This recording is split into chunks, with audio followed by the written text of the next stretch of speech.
It's a Godwinson Live news alert. We're gonna make this KINODROME happen, regardless of current circumstances. I am determined, with every fibre of my being, to facilitate this showdown, where two fighters collide in the ring and only one emerges a survivor. 'Tis the KINODROME. 'Tis upon us, ladies and gentlemen, and almost naturally, as if by organic miracle, a KINODROME is literally within reaching distance. All we need is you, Speds and Spurge, to give it one push over the line, and we'll be in KINODROME. We will be in the age of KINODROME. How long that might last? But I know it'll be entertaining. I know it'll be a big fun shit show for everyone to enjoy. So, join me, ladies and gentlemen, as we will into being the KINODROME. However long this takes, I will use all of my tricks of the trade to make it happen. The KINODROME 2007 is always alive. It's there, look. Here. The KINODROME 2007. Never ending, always eternal, springing forth new bountiful delights. With every passing age, the KINODROME remains the same, doesn't it? So I thought, we'll use a playbook of old, right? We'll go back to the days of yore, when the antediluvian kings used to do it. Basically, what I'll be doing is, it's a bit old hat, but it always works, really. I'll interview the one side that's willing to show up. Hopefully they say enough crazy, spicy, insane shit, and it's Elaine, so they will, to get the other contestant who's dodging the draft. There's always, no matter what year it is, 2007 taught us many things, and it's that there's always some faggot trying to dodge the draft, trying to run away from the showdown. The KINODROME is open and willing to wait. Even cowards, it will capture in a net. So, in days of yore, what used to happen is, we'd bring on one side. They'd be crazy, spicy, just fucking out of their minds enough to literally rile the other guy to come on stream to refute the accusations. And the two would clash, and the fight that had been swapped over emails and various tweets and Skype logs, all that needed to happen was this event that we're seeing today. So no more admin, no more bullshit. Let's do this, and do this now. So, the conflict, I don't really want to outline much of the conflict, because the first person I will interview, my line of questioning will go into what this is. What's the beef? I'm hoping that Kyle, the opponent, the challenger, I'm hoping that he comes on stream or on the call. And I'm happy to do the one-on-one to give both sides of the story before they fight in the KINODROME. And I think that'd be quite fitting. So we're going to go first to Elaine, who I believe is in the green room. And then we'll do an interview with her, try and get her on track, and then go into them. Just to precede this, I must make my position on the matter fucking clear. There is no love lost with Elaine. We all saw the arc play out. past year. It ended disgracefully. I could give two shits whether the bitch lives or dies. The Hugen guy, the Kyle guy, some of you don't know the beef. Some of you don't know why I also don't give two shits whether that guy lives or dies. So what I want to do is just first of all, show my credentials as a man looking down on insects and passing judgment in the most objective way possible. I feel the best way, and the only way I can really give this any sort of justice, is by showing the whole interaction. This is why I hate Kyle as well. So this is Kyle. There's Kyle. I won't call him by any of these names, because I think they're retarded. But, ladies and gentlemen, once upon a time, this happened, and I'm going to present the whole case for all and sundry to see. So you'll have to just bear with me.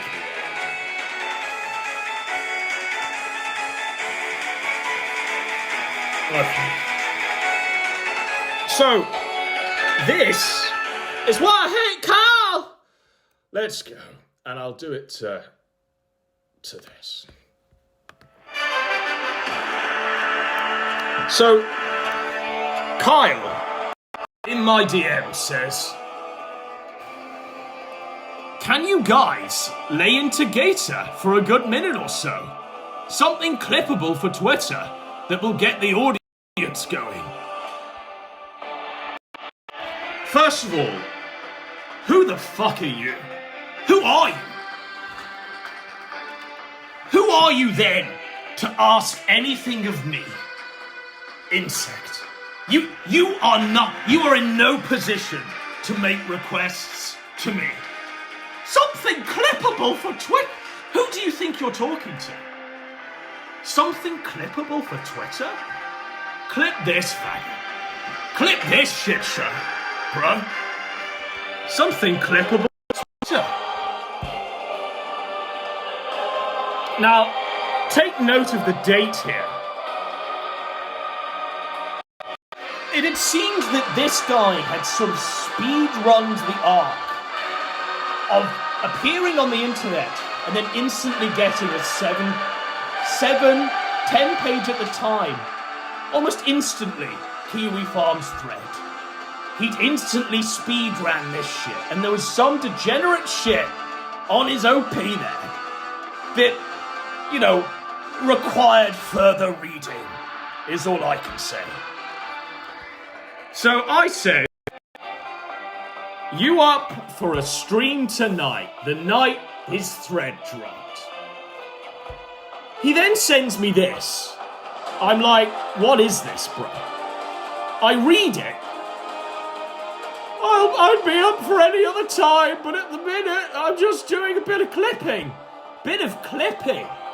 What the fuck? It's literally like T-Clips tier. Taking clips is a full-time job shit.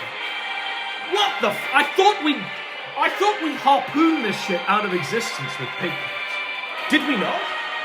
Alas, it's still a little bizarre.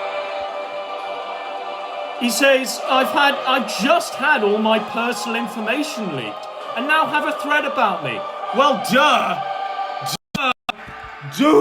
Why do you think I'm in your DMs, bro? Why do you think I want you on a stream, bro?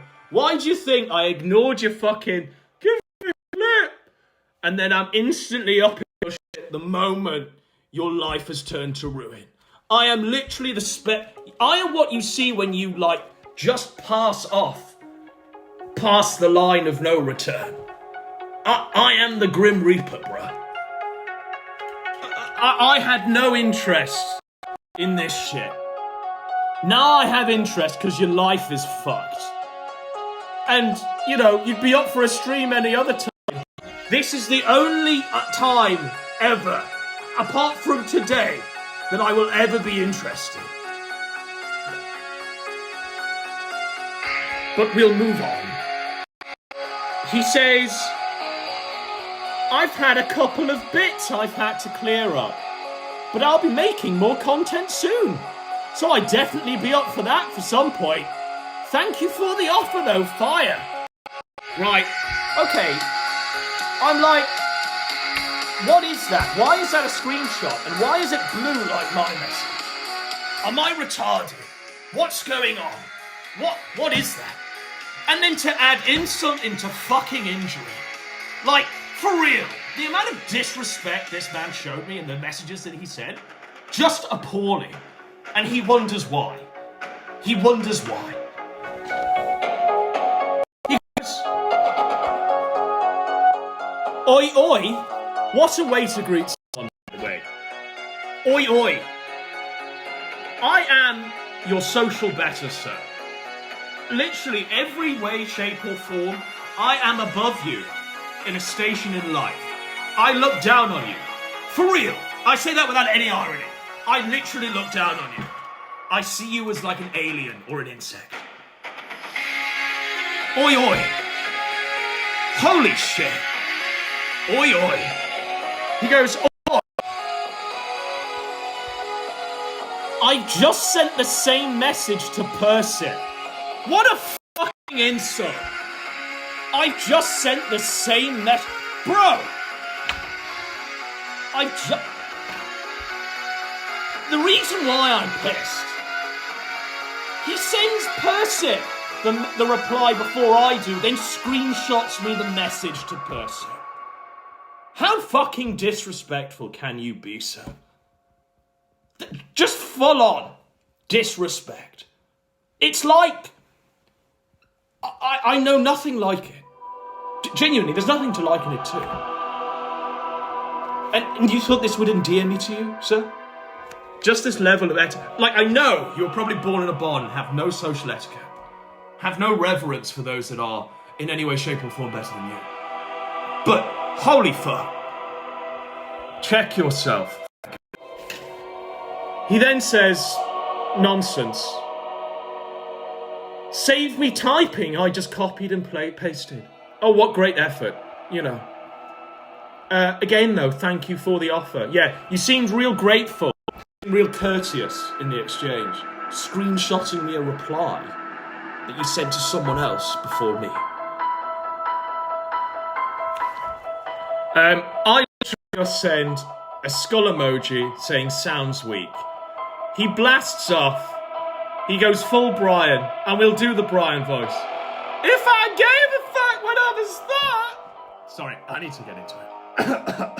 You don't know what it's like. If I gave a fuck what others thought, then I wouldn't continue going, you piece of shit. It was sad, however, people choose to spin the narrative, you piece of shit. Crying on stream won't change that. I don't know how to do the Brian voice, it's like I've forgotten it. You don't know. I understand you guys are trying to goad me because I recently got involved with Ralph. Not gonna happen, buddy. And then literally my only exchange with him from this point was a tombstone. A tombstone. Are you ready for this? One tombstone has sent the man spiraling into my DMs.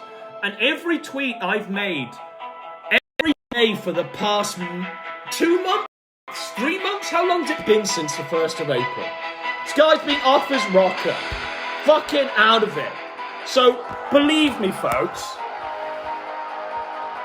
I ain't taking any fucking sides here. People thought, oh, okay, I'd come out all wholeheartedly in favour of the Kyle guy because of the Elaine shit. I hate them both. Really? There's no love lost. You know? It is what it is. So I feel that my credentials are proven. I am quite literally the most qualified, impartial, objective person to mediate over this matter. So, I think without further ado, we'll just check to see if we are still alive. I guess we are. Okay.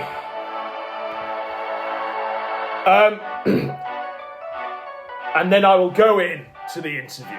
So people are saying it's Godwinson live coom alert. Let's go.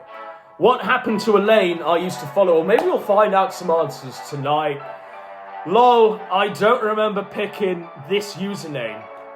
And that username reads gay anal sex.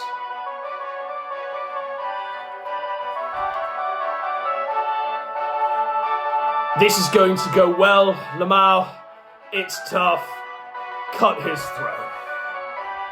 Fine day at the KINODROME. I hope to all that is holy that what we do tonight using the old tricks of the trade, the KINODROME 2007, does give birth to KINODROME. So, I think we do this. Now, I think this is Elaine, but it's actually very, very fucking retardedly difficult to actually find out which bizarre created 1 hour ago account is actually Elaine in the current year. I've counted like 4 Twitters that have been suspended, and I guess there are 2 people impersonating her on Twitter that aren't her. And the one that seems like they are actually the impersonator is actually the real her. So what's that?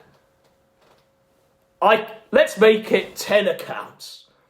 The Discord, exactly the fucking same. It's actually insane. So we're going to go with God on this one, and hopefully this will be Elaine. But if it's not, we'll go with it, and we'll just pretend it's Elaine. No half measures. So, let's do this, ladies and gentlemen.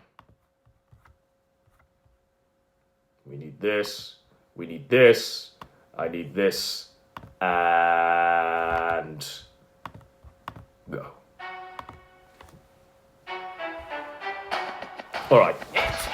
Shall we begin our conversation with what could or may not be Elaine?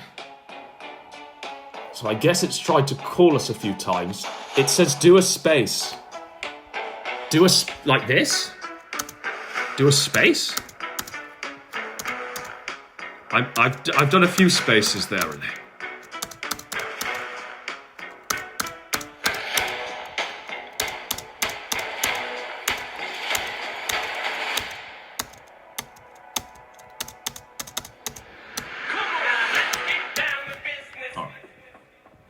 Let's get down to business.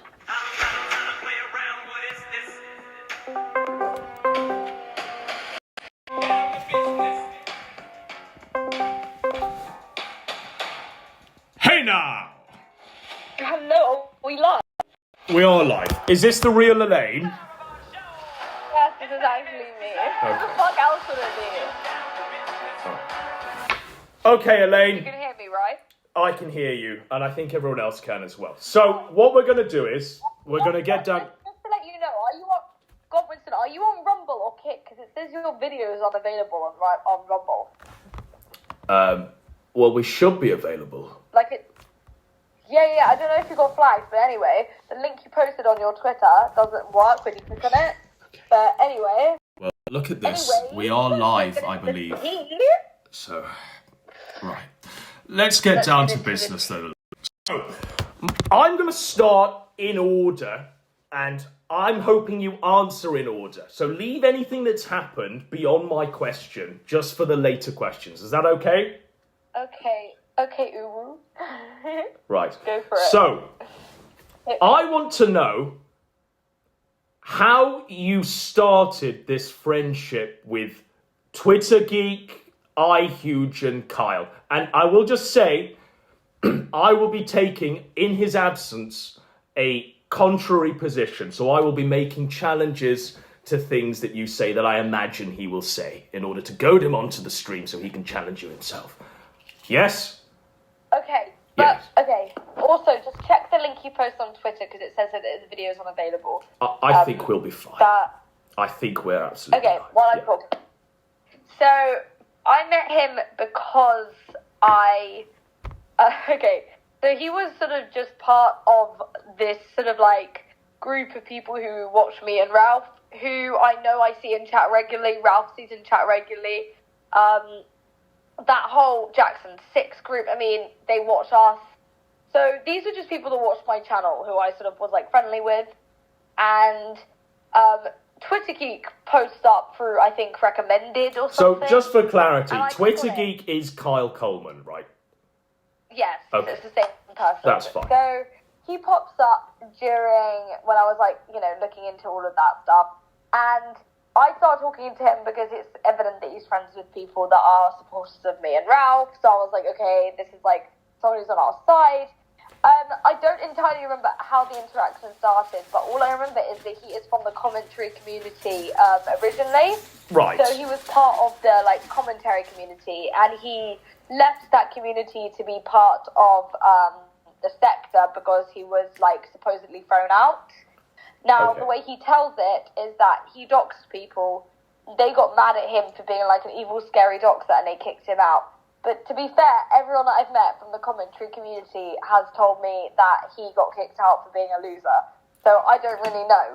Okay. I don't know who to believe in that instance because I'm quite unbiased when it comes to information. But from what it seems like, he was the sort of commentary community pinata, I guess.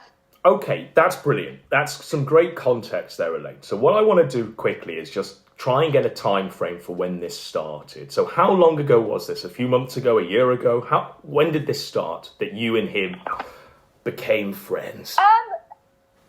This started way after I was sort of catfished. So I'm guessing around a year ago, around when I knew, when I did a stream with you.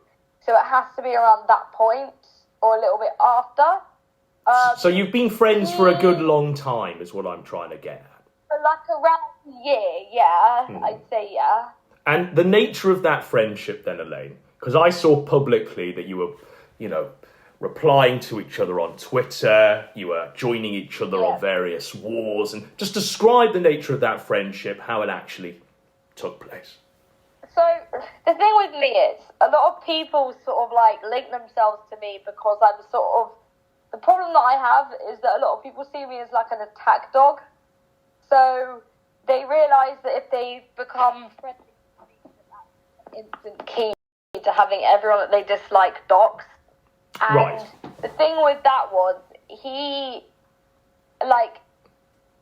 him and Raven honestly made everything a lot worse when it came to that because when he started linking up with Raven, I just quickly, Elaine, I will have to chip in.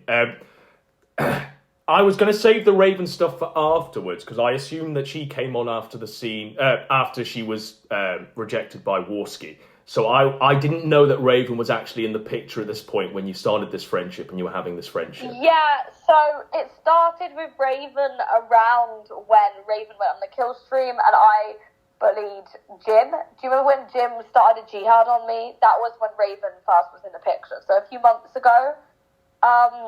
Now, with Raven, I genuinely tried to save her ass because she's so new to the sector that it felt like foul play that she be put in front of a pedestal like that in front of the Kino Casino and gym. I have a soft spot for helping other women when they're in positions like that because no one sure saved my ass when I was catfished. But the thing with Raven is she obviously she's obviously too much of a new fag to have any skills in relation to stuff like locating the people that are fucking with her or anything like that. Well, Elaine, let's just keep on topic for a moment because I want to get back to Kyle before we go on to ancillary characters. So you and Kyle, you alluded to there that people seek you out if they want to dox people or go after their enemies. So is that what Kyle did with you? Was he I have an enemy here, Elaine, I want you to go crazy and swat this guy? A few times it became obvious, but the thing with me is... And what do you mean? Who were the names? Are you willing to disclose the names? There was a group of people called Dove Cult who were fucking with him on, from Discord and from the commentary community, and these people seem to just be, obsessive commentary community characters. But Kyle was, they seem to be his personal A-logs in the same way that I have Sprite Header, right? But the thing with the difference is Sprite Header's doxed, whereas these people are not really doxed.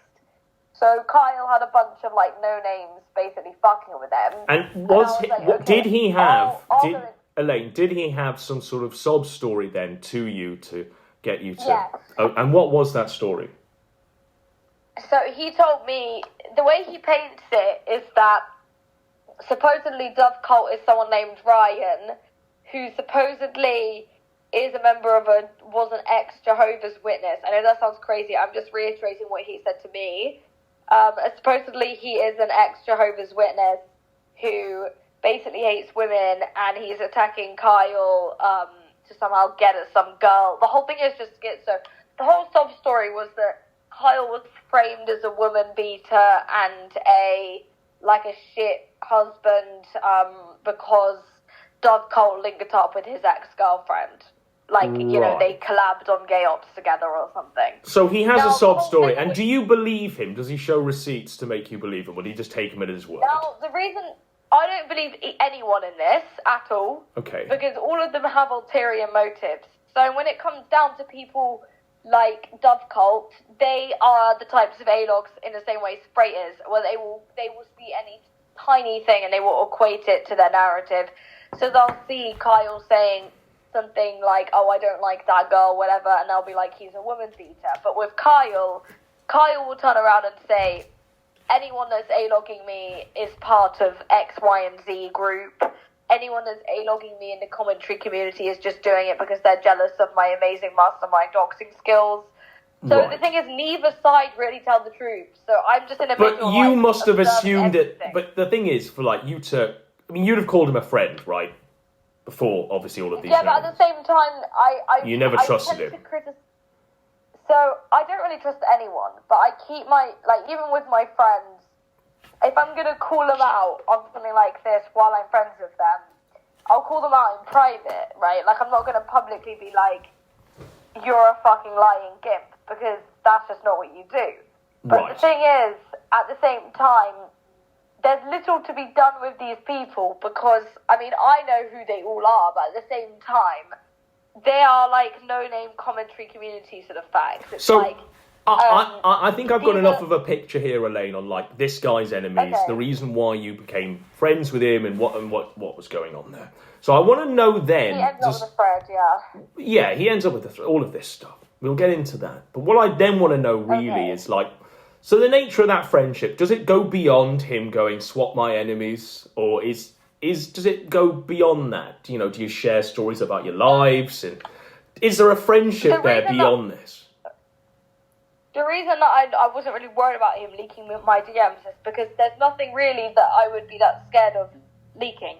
At this point, with the amount of enemies and stuff that I've encountered, the only thing that could be actually worse than what's happened so far is if I were to be shot in the head or something. If someone I'm were sure. to have access to my bank account or whatever. Right. But so far, no one has that information to be able to attack me with. So there's nothing that I'm scared of.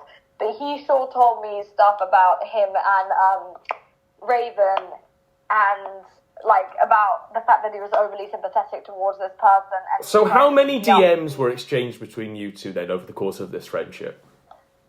So honestly, a lot of it was VC notes, voice notes. Because I'm the type of person where there's so much to explain regarding the sector that sometimes you just gotta hit someone up with a voice note, because typing it all out will take all day and make you look and would he reply with voice notes? Yeah, he did. Right. Did. And how many would you say these were? Just a general estimate of how many 300. These were of them. Hundreds? 300. 300 exactly. And over a long period of time, over about a year. I'm just making tea right now, so if you can hear any background noises, sorry. No. But over about a few months recently, but he stopped replying as soon as he linked up with Raven, which I found weird because I was always really supportive of him and Raven. Well, I do want to get into this. I'm just painting a canvas, Elaine. I am painting a canvas. Just paint your picture. Brilliant. So, were there any ever? Did you ever actually have calls or meet face to face, or beyond just exchanging voices? I've never met him, but we never had a phone call either. You never had a phone call? On Twitter. This is where I'm if this was anyone else, Elaine, I would be that's mental and I don't believe it. But, you're Elaine, and I do kind of believe that every day for like a year, you just swap voice notes with someone else who was swapping voice notes with you in this like insanity. I don't know why this was the case. Like, maybe it's because I'm so antisocial, I never think to actually call anyone. But with him, he never called me, but he always used to send me, like, messages, like, on descriptions about his enemies. And I was like, look, I don't need a description. If you've already given me the, like, acts of these people, that's kind of all I need, really. Was there any sort of greeting like, that you'd exchange each other with? Was he ever like, you know, hey babes, hey darling, hey sweetheart? No, he was never actually flirty. It was more like a, hey, and then he would put the, like, you know, like, in stocks and shares, the, like, chart going up, like, the... Right. The emoji of, like, the chart going up, you know what I mean? Yes, okay. Like, So it was the voice notes and this emoji with the chart going up. And, like, the dancing man emoji. Right. He would be like, hi Elaine, chart going up, dancing man emoji. I've just got some new information regarding Dove Cult or Sprite Header. He would be like, here is what I think we should do. Right, so what I'm gathering is he's like, I have found someone that shares a common enemy with me.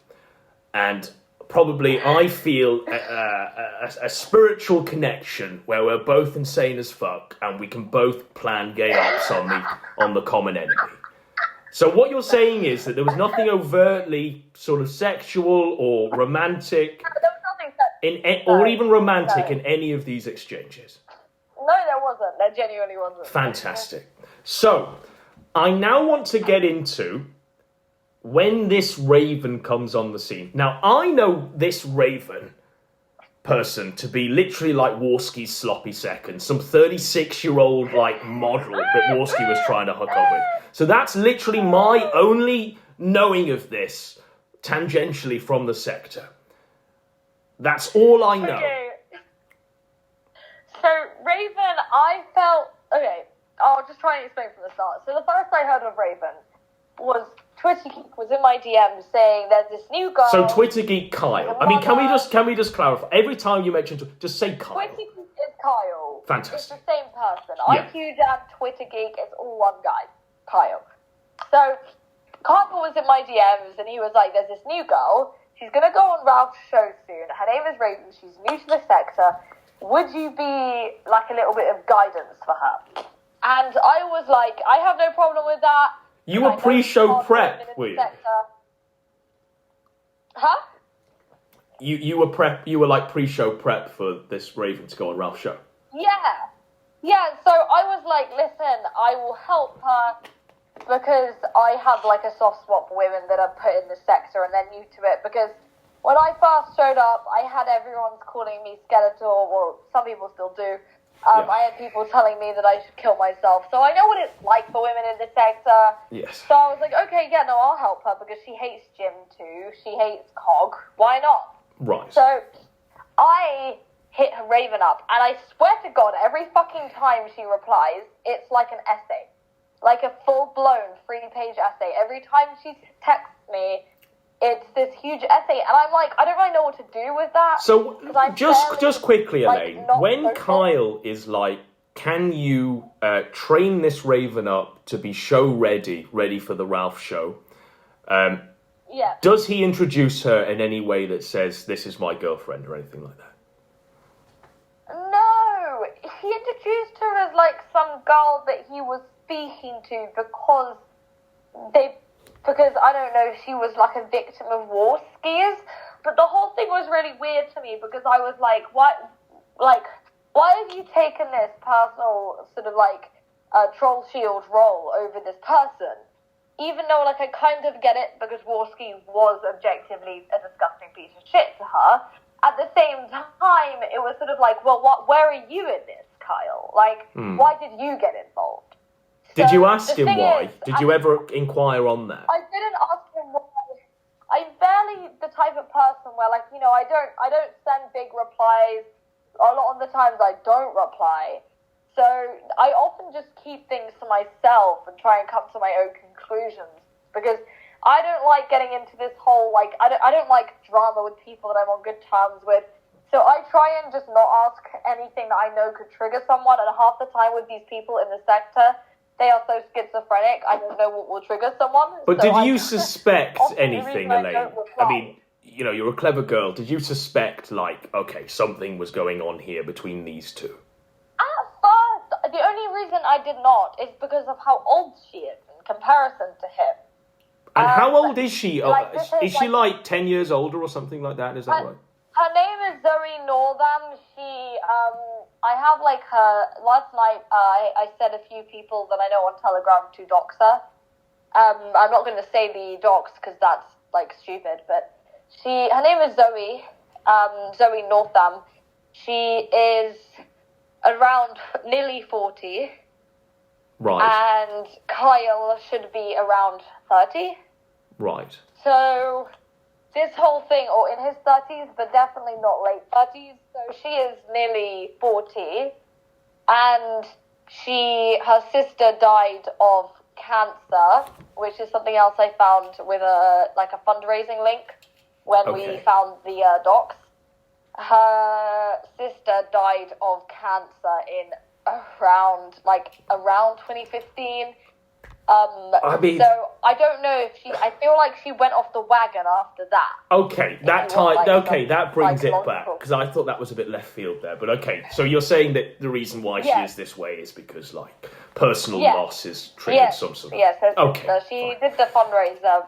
I would post it, but she will probably flag the account, so I didn't post it. Okay. But if you type Zoe, Z-O with an accent over the E, the two dots, that accent, Northam, you'll find the fundraiser. Okay, so you're getting a show ready. At this point, you're all sort of friends and stuff like that. Yes. Do you and her strike up a friendship that's deeper than the one you've had with Hugen, Kyle? So the problem is, when people hit me up, a lot of the time, they think I'm as crazy as them. So they hit me up with this mentality of like, we can both be crazy and share paranoia experiences together, but they seem to fail to realize that this like troll cow Elaine like thing is kind of mostly just like a public presence thing. Sure. So when people hit me up in DMs with their crazy shit, I just go, whoa buddy. Like, whoa buddy, what do I say to that? So the problem is, when she started messaging me all of this shit, paragraphs and paragraphs of it, I was just like, I don't know what to say. Like, I straight up don't know how to respond to this. So a lot of the time I took pity on her because she objectively just seemed to be being harassed by weird incel men. And what did that pity manifest as? Were you like, oh, I'm there for you, hun, and shit like this, or slave queen? I literally just said, I mean, most of the time I was like, okay, I'll handle it, and then I just didn't reply, because it's like, what do I say? What do I say to like a 3-page paragraph? I don't know how to respond. Okay. So she would text basically, me like a 3-page paragraph about your friend about Warski. About Warski, brilliant. So and she's posted a lot of this stuff publicly about Warski as well. So what I want to do then, so you're friends with both of them at this point in time. Now, do you notice any changes in your friendship with Kyle with this bitch on the scene, with Raven on the scene? Sorry, I'm being impartial here. Kyle blames me for getting a friend on Kiwi Farms because during this, there was a time that Sprite had a Kiwi Farms user. His real name is Paul Morris. There was a time that Paul Morris was friendly with all of these sort of like people, like the Jackson Six, Kyle, Raven. So with Paul, because he was friendly with all of those people, there was a time where I publicly was like, this guy's a fucking weirdo. Here's his docs. He's a Kiwi farmer. He spends all day posting about us. Don't trust him. And everyone sort of disavowed him. Now, because everyone disavowed him, including Kyle ended up with a thread written by him. Well, I mean, Kyle, from what I read of Kyle's thread, Kyle ended up with a thread because his whole life is very thread-worthy. I agree, but the thing is, Kyle blames it all on me. So he says that the reason Spraighteader wrote and honestly, the only time I don't blame Spraighteader is because of this. Because when I looked at the thread, it wasn't a bad thread. I mean, there's some stuff that's wrong, sure. Like the Aldershot thing isn't correct. Is the friend finder thing correct?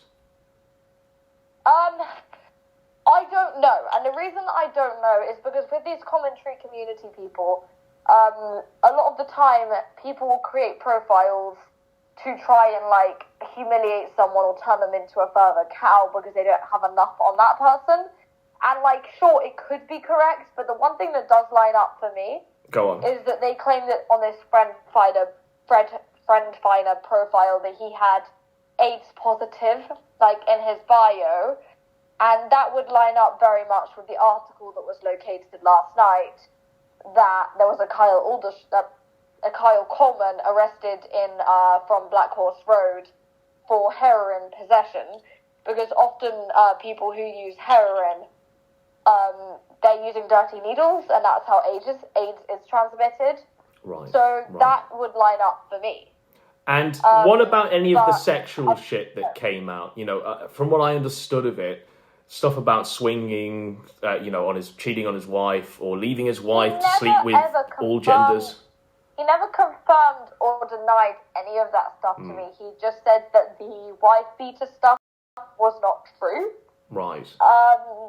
And at the time, I wasn't involved in any of that commentary community drama. I don't know that much about the commentary community, so I didn't really want to get too involved, because if I don't know my enemy, I don't really feel comfortable starting a jihad against someone that I don't know if I'm going to win against.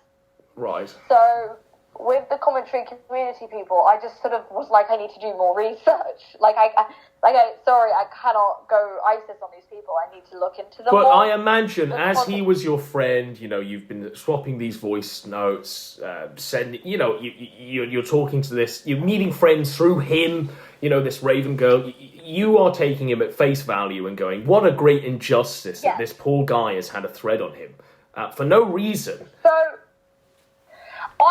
the general position was that he got a thread written on him by Spraighteader from Kiwi Farms because of his defending of me. Now, Spraighteader has this really false and schizophrenic perception of me that I am like a pedo, satanic pedo, whatever. Right. So when it came down to that thread, a lot of us presumed a position that he had gotten a thread because he was standing up to Spraight. The problem is when I read the thread, there was not a lot about me in it. Yes. And it was more about Kyle's behaviour. So that made me think he just got a thread because he is the lolcow. Right. And that's the problem. Because with Hermit, Insane Hermit, they got a thread. So just, I don't want to go on ancillary characters, Elaine. I just purely want to keep these things, because this is fascinating. What I'm trying to say is... Yeah. What I'm trying to say is other people who have defended me have gotten a thread. Sure, yeah. But they haven't had as much lolcow content in their thread as Kyle did. Fantastic. If you get what I'm saying. So at the time, I want to have a front row seat to this guy saying, I've got a thread. I showed some DMs at the start of this, Elaine. And it was literally of the night he got his thread published. And he was like, my life's kind of ruined. Things are pretty fucked for me now. I need to take... Who did he send that to? To me. Because I wanted to do a show covering it. So, I had a partial front row seat, but, I wanted him to go on a stream and speak. He said the worst things about you behind your back. I'm aware. So, what I want to understand is, what was it like in the war room? Was he asking you to, kill them all? And what was your response to that? Because obviously you've read that thread. In your head, you're going, there's probably more to this than just them retaliating because he's friends with me. So you've got that inner conflict, and then this guy is freaking out. I want to hear about how it happened. So in my head, I was sort of just thinking, I'm going to just sit, I'm just going to observe this thing. I'm not going to get involved, I'm just going to watch. Because at that point, the thing that I want him to realise is that he used to say to me in DMs that he wanted to be on Keemstar level. The thing is, you cannot be on Keemstar level of sort of sector importance without having a Kiwi Farms thread. You're going to have a thread inevitably if you are in the sector and if you make a splash. You cannot be in the sector. So your and not position have a on the thread thread to him as his like words of condolence was, look, it comes So, with the turf. I said If to him- if it's too hot in the kitchen, leave. You know. I said to him, you cannot be where you want to be in terms of clout without a thread. Because if you Right. look at me, when I look at my YouTube, there's a good percentage of engagement that comes from Kiwi Farms. And I don't mind that. because So it did comes he from want where the it thread comes. taken down, or was he responding to that? He Yeah. was like, he wanted it taken down? Yeah. Why? He wanted it gone. And I said that I would talk Why to did Josh. he want it taken down? Because I've seen his stuff where he just states that it's all false. So the reason he wanted it taken down didn't actually see... I mean, the fail docs of Aldershot, that was actually a fail docs. I've looked into it myself. So But the rest what do you mean by really failed wasn't docs a of fail doc. Aldershot? Is that supposed to be where they claimed he was living? So Braidheader claimed that Kyle was located in Aldershot, which is incorrect. So that stuff is false, but there is a lot of stuff in that thread that is true. Right. It's a bit like with mine. They fail docs my parents. They fail docs where I am. They say about this. You know, they forest. mix fact with Pardon. fiction. You know, it's all beyond Yes, belief, isn't it? and that's Right. the problem with Kiwi farmers. But why did Some of Kyle the- want it taken down? What was the thing in that thread that he didn't want other people to continue seeing? I cannot tell you why he wanted it down personally, but I can tell you like why a lolcow would want their threads down. Because he is worried that when people type in Kyle Coleman, that his Kiwi Farms thread will come up, or that he will be known as a cow. Sure. The thing is that I keep saying to people is, it doesn't matter if you have a thread. It matters what you are like when people speak to you one-on-one. And if people can tell that you're not a lolcow, then it doesn't really matter what a bunch of schizophrenics on some forum say about you. But he saw it as he attracted all this negative attention from Kiwi Farms, because he was friends with me, and that's how Sprayheader found him. And the thing is, it doesn't really make sense. So you kind of got the because- blame for that, and he didn't look inwards and go, okay, maybe they're just catalogued like, actual events from my blamed me life. because I never told him to defend me. That's the other thing. I have never personal army requested anyone I'm friends with. That is just not what I do. Right. And he basically defended me of his own accord because, you know, Sprayheader is a complete fucking sped. And he defended me of his own accord, and then Sprayheader, being the, like, you know, self-important, jealous, weird, like, parasocial weirdo that he is, turned around and wrote a thread on him, because Spray is, like, genuinely so obsessed with me. He watches everyone that I've ever interacted with. Sure. With Then Sprayheader, it was bound to happen. So, Elaine, Kyle, he's got his thread now. He is more and more like you with every passing day of this friendship.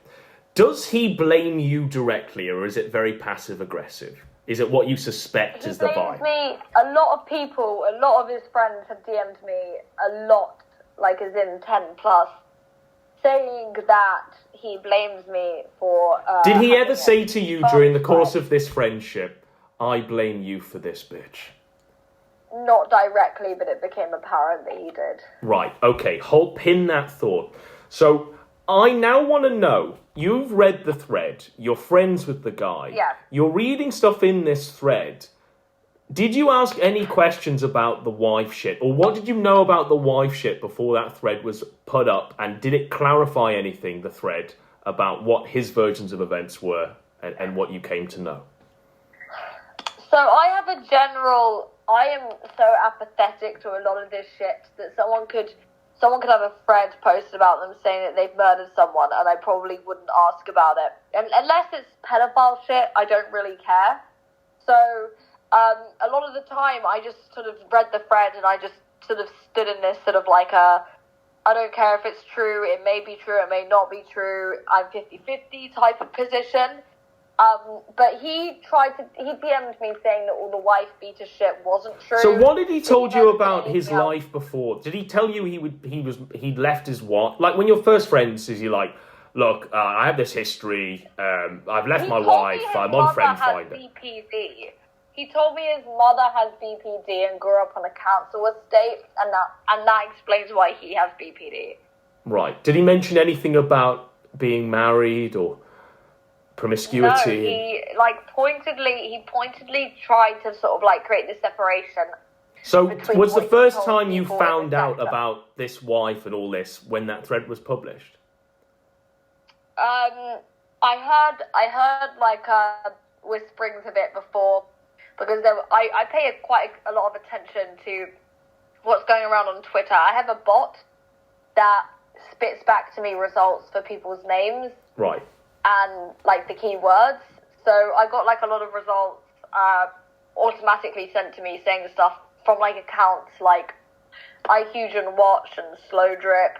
Right. That were saying stuff like Kyle's a wife beater, he cheated on his wife, he then beat her, he then got a tattoo after the relationship ended.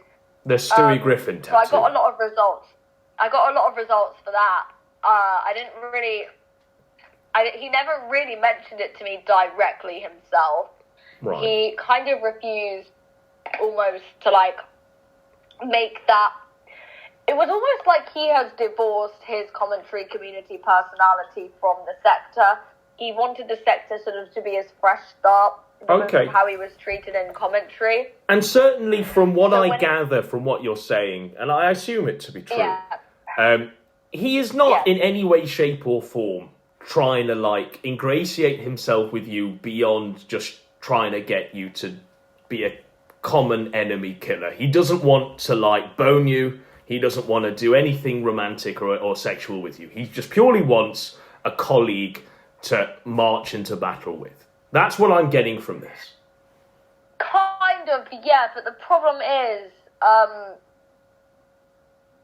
it was me who doxed the person who wrote his thread. It was me who defended Raven so that she didn't get absolutely nailed to the cross by Jim in the Kino Casino.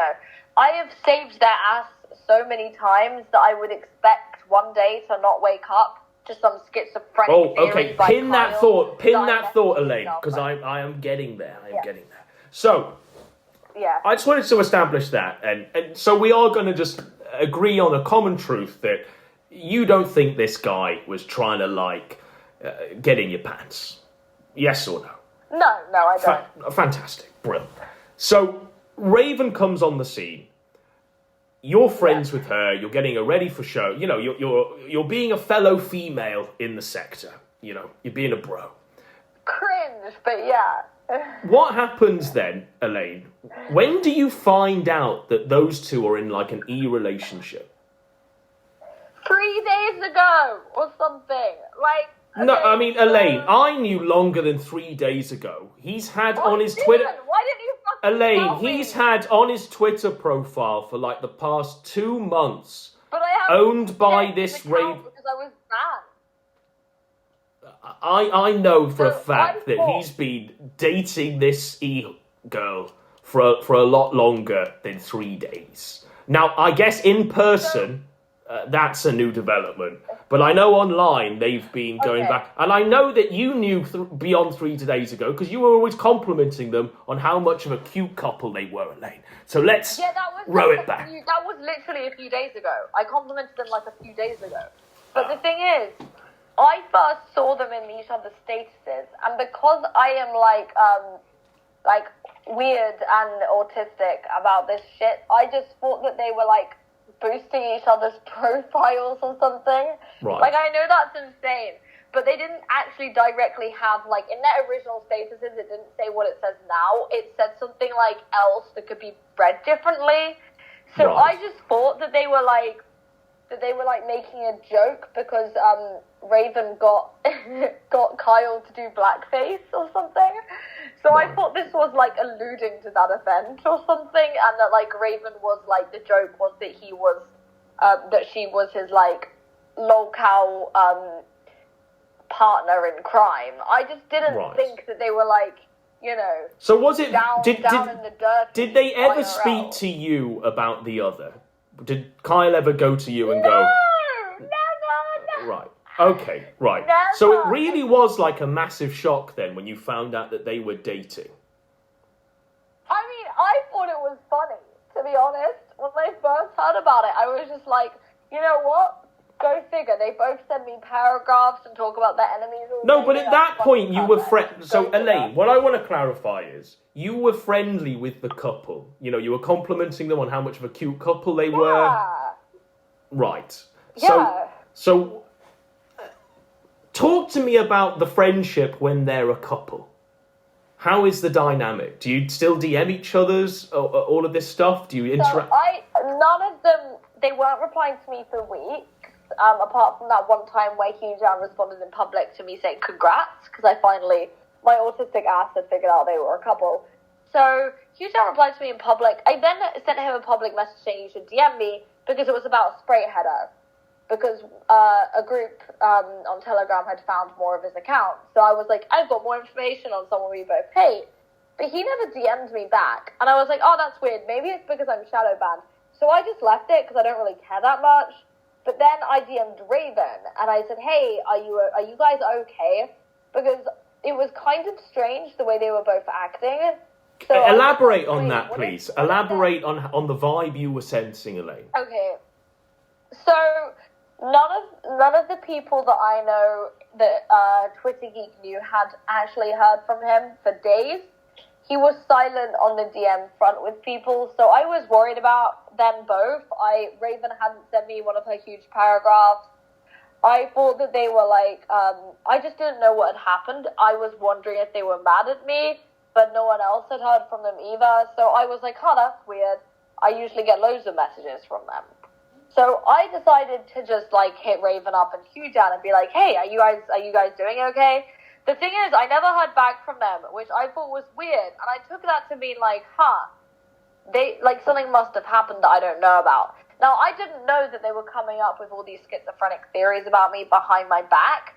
I honestly just thought that they were maybe busy, or like they were like doing IRL or maybe IRL shit. Maybe they were both busy fucking. You know, that's what it seems like. Yeah, who knows?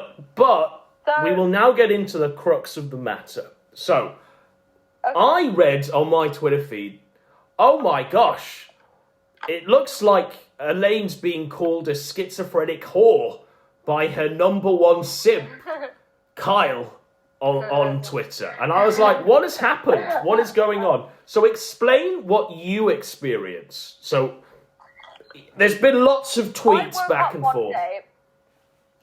I've been sick with pneumonia for like a week, which is what people don't know. So I've been lying in bed, and I woke up one morning recently when I was getting better, and I checked Twitter, and I see all these weird accusations from Kyle saying stuff like, I know you've been no one harassing Raven. I know okay, all right. So let's tackle these one by one, or else they'll get lost in the ether. So he charges you with you've been harassing Raven, his bitch. Now let me explain this. Yes. So Raven had a pay pig. Raven had the pay pig that found her via. I don't know how he found her, but it was from some sort of stream that she used to do. Fuck knows. Honestly, I'm not well versed in this. So Raven has a pay pig. She has a pay pig. Yes. Who turned like an incel simp scrote. Right. And this pay pig started harassing her over DMs, calling her a slag, all of that stuff. And she messaged me when we were friends, and she asked me, "Can you help me with this issue?" And I said to her, "Do you know who he is?" And she said, "I have his name and I have his face." And I said, "Great, send those over." What did she want you to do though with that information? She wanted me to hack and dox him, but there's no point because we already know who he is. Okay. So I said to her, "We already know who this guy is. What's the point of me hacking him? Because you're going to find the same information."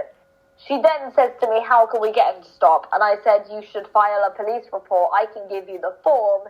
you write the statement out and we'll send it off. Okay. And you can get a restraining order for harassment. And she said, okay. Now, And how does that translate to Kyle then accusing you a day ago of harassing Let me explain. Yeah. So, I'm getting there. So, she told me that, so I said to her, where is he? She said America, and I said, we'll have to send it to, like, the cyber division then, because it's extraterritorial in terms of, like, jurisdiction. Right. She then said to me, what do I need to do? And I said, you need a statement, I need to know when it happened, I need to have, like, the devices you guys communicated on, all of that shit. She then turns around to me and says, I don't know if I want to get the police involved. And I said, then there's nothing you can do, because if you're telling me you're being harassed, and you won't go to the police about it, and you won't submit a victim statement, then what the fuck do you expect me to do? I'm not God, I can't just make this guy disappear. So did she say, I want you to make this guy disappear? Did she say those words? Well, she wanted this guy to stop harassing her, but I said without federal involvement, this isn't going to happen. Even if he got swatted, there's nothing to say he still wouldn't fucking contact her. Right. So I said, this is dumb. I mean, when I was long before the sector, long before I was in the sector, I was swatted, and it didn't stop my ass. So right. I kept saying to her, I don't think that's going to make a difference. Okay. And she was like, okay, then maybe, we could get him for harassment. And I said, okay, but you need to fill out a statement. Sure, this is not going to work. Yeah. She then said to me, she was like, I don't know if I want to get the police involved. And I said, so essentially you're telling me you want me to help you, but you won't cooperate with anything I'm suggesting. Yeah. So the problem is, she wouldn't cooperate with any of my advice. So the last bit of advice I gave her was, I said to her, just stop fucking interacting with him and unblocking him to argue with him. Because every time you do that, it decreases your chances of an accurate harassment case. Sure. Because with harassment to be legally processed in American and British courts, you have to prove unwanted contact from the perpetrator. So did she take that to be you're now harassing her?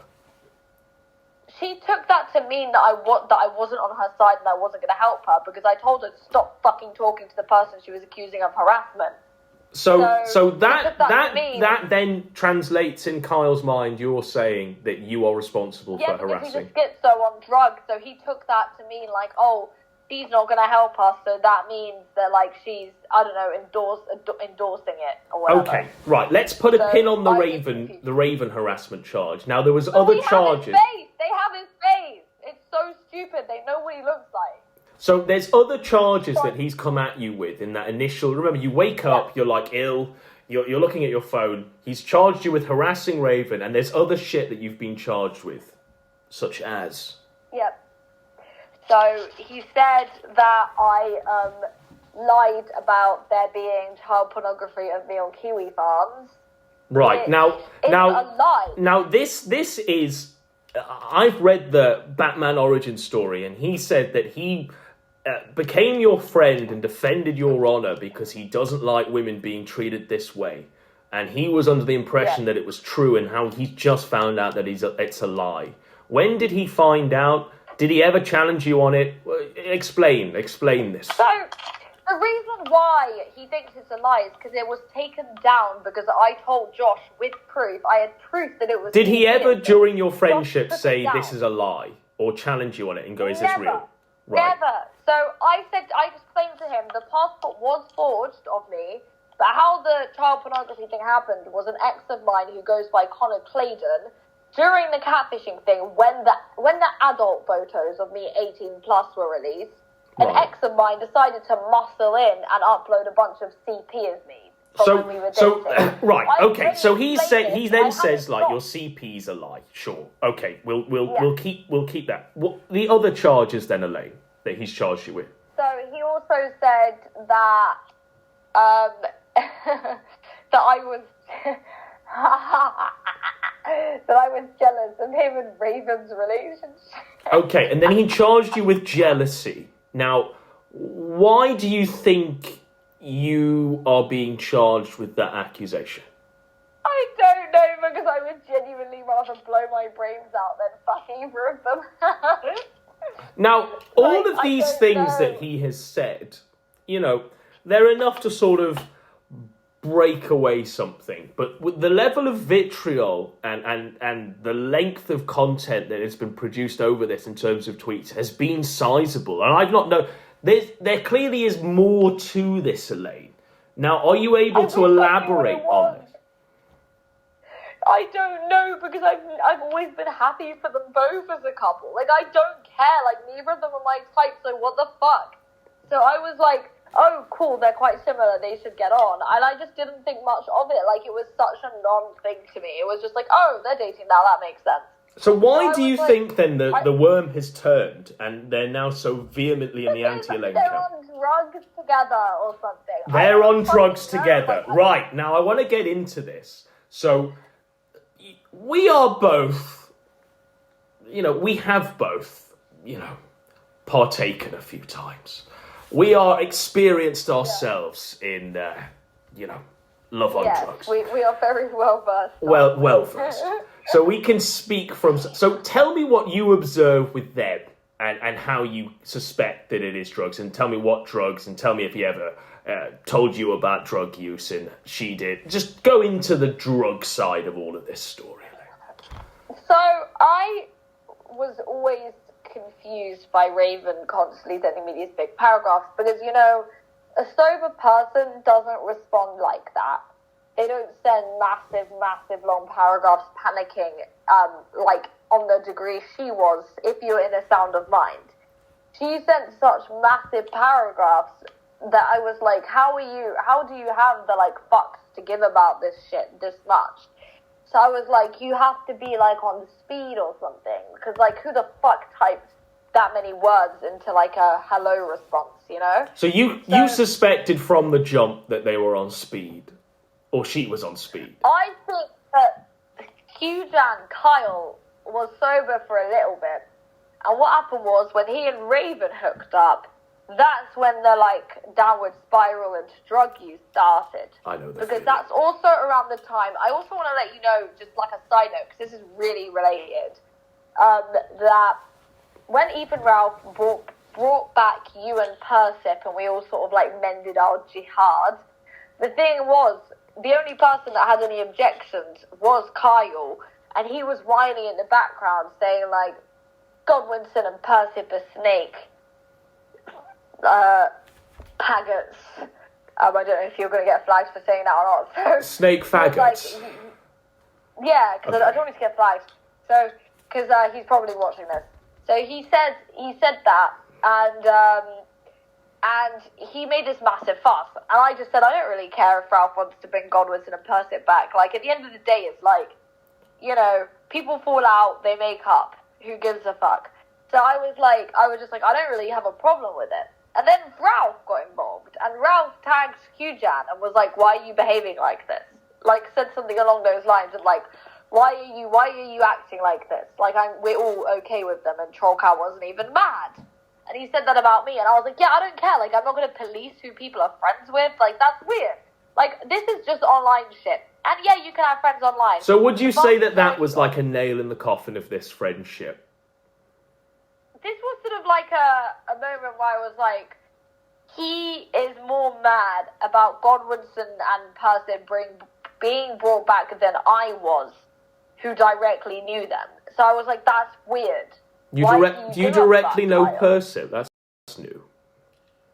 Well, basically from the writer's room and shit, I guess. But, more you. But I was more like, that's weird. Why do you give a fuck? Because he's never been in any group messages with them or anything, is what I'm trying to say. He's never had any contact with any of them. So I was like, that's weird.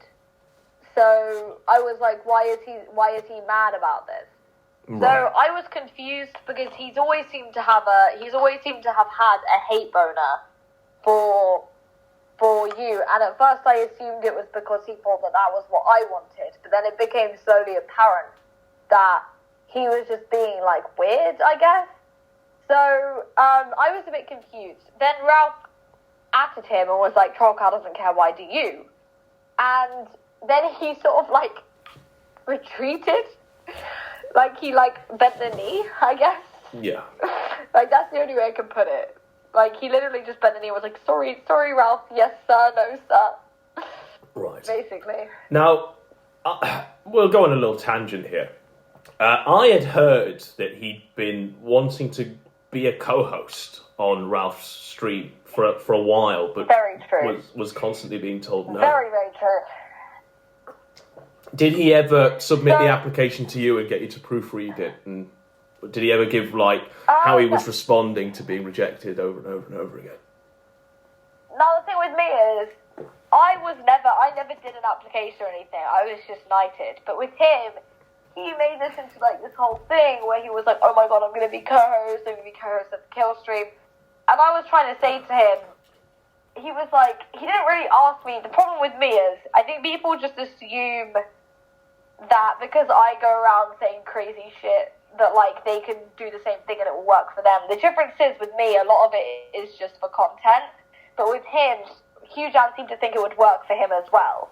To just go publicly and like, try and, like, spurg out against Jim and the Kiwi farmers. And at first, Ralph was into it because, you know, none of us like these fucking people. We all think that they're, like, the actual, like, bottom feeders of the ocean. But the thing with Hugh Jan is, I think the original consensus was that people liked him because he made, like, the right people mad. But the problem was, after a while, it became very apparent that there wasn't much else to him apart from that. And Ralph, I think, figured that out, that he just wasn't entertaining and didn't know lore beyond that. Now, when I remember how I first met Hugh Jan now. Okay, I remember the first message fantastic. he sent me. Let's go. The first message he sent me was asking me about Josh, Keffels, and Kiwi Farm. So literally, like, pandering to your three interests in life. Yes. So he sent me this message saying, hi, because there was some suspicions that I was the one that had leaked Josh's signature and documents of Flow Chemical, which, yeah, I admit that's me. But at the time, no one knew who it was. So everyone didn't know who Odysseus was on Onion Farm. There was this huge discussion into it. Hugh Jan had figured out, I think, that it was me. Right. And he messaged me this huge paragraph because he was aware of the fact that I had all this knowledge that wasn't, you know, in public. So he messaged me and was like, hey, I don't agree with what Keffels did, but I also, like, you know, I want, like, a bigger picture. Do you mind getting into sector stuff? And I basically responded with, like, yeah, no, I will do. I'm just, like, at work right now or something. And then, like, he messaged me for, like, a good few weeks. And then I just didn't hear from him again. Because I guess I wasn't replying sufficiently for him to, like... I think he thought I wasn't that interested. And the thing is, the thing that I always tell people who ask me about this stuff is literally just read my posts. Like, they are public. Like, you don't need to ask me for lore. I mean, everything that I found out about Flow Chemical and Josh and Kiwi Farms is all public already. So yeah. I was like, what's to know? Like, what can I tell you that isn't already out there? Like, yes. The Keffels thing is all public. You can see what Keffels did. You can see what he did. Why do you have to ask me? So when he asked me about all this stuff, it felt like a lurk more moment. Like, this person needs to lurk more before asking me this stuff. Because there was literally no reason to explain all of this shit that I'd already so, really looked into and posted publicly. Elaine, now that he's like gone full Elaine A-log, and he's gone absolutely off script and stuff like this, he has been threatening to drop DMs and, you know, he's been threatening to go scorched earth. Now, what is in this stuff? No, but why would he threaten this? What is in this stuff? Sometimes it's good to sort of say what it is now, and then no one will give a shit when it comes out. There really isn't anything that bad. I mean, I don't think I've said anything that I wouldn't be happy to say in public. But the one thing is, actually, no, I'm not going to say this. I mean, it comes out, what is the nature of it, Elaine? It's not a behaviour thing. He just has a little piece of my dogs. But, I mean, I'm not concerned if it comes out, because at the end of the day, I don't think people will be able to do anything with it. I'm just hoping he's happily forgotten about it. Like, right. So if he leaks all of these DMs in full, Elaine, you know, What is in? Because obviously he is wielding this as a big cudgel, a big threat. And what I gathered from the way he's been speaking and stuff like this is that you've been coming on to him. That's what I took from the tweets. No, I never flirted with him. I mean, I had, like, I've said so many times, like, he there's nothing that would, like, indicate that I've been flirting with him. I'm very professional, like, in DMs with people that, like, I'm, like, friendly with in that way. Like, I make it very fucking clear when I like someone. So I don't understand why he would have the impression that I was coming on to him, because I never even said ooh-woo to him. Like, I've never said anything that would give him the impression that I was even hinting at flirting with him or that I liked him. I was just nice to him. Like, yes. Genuinely, if he thinks I was coming on to him, he has to be delusional. So... He's 5'3" or something. Like, why? How the fuck would that work? Like, imagine having sex with a man that's 5'3". Like, ew. Like, I would have to bend down to kiss him. That's disgusting. So, Elaine, he is also saying, from what I've managed to glean from this schizophrenic shit on both sides, he is also saying that you were some sort of sock account, right? And you were sending stuff from this sock account. Can you elaborate on that?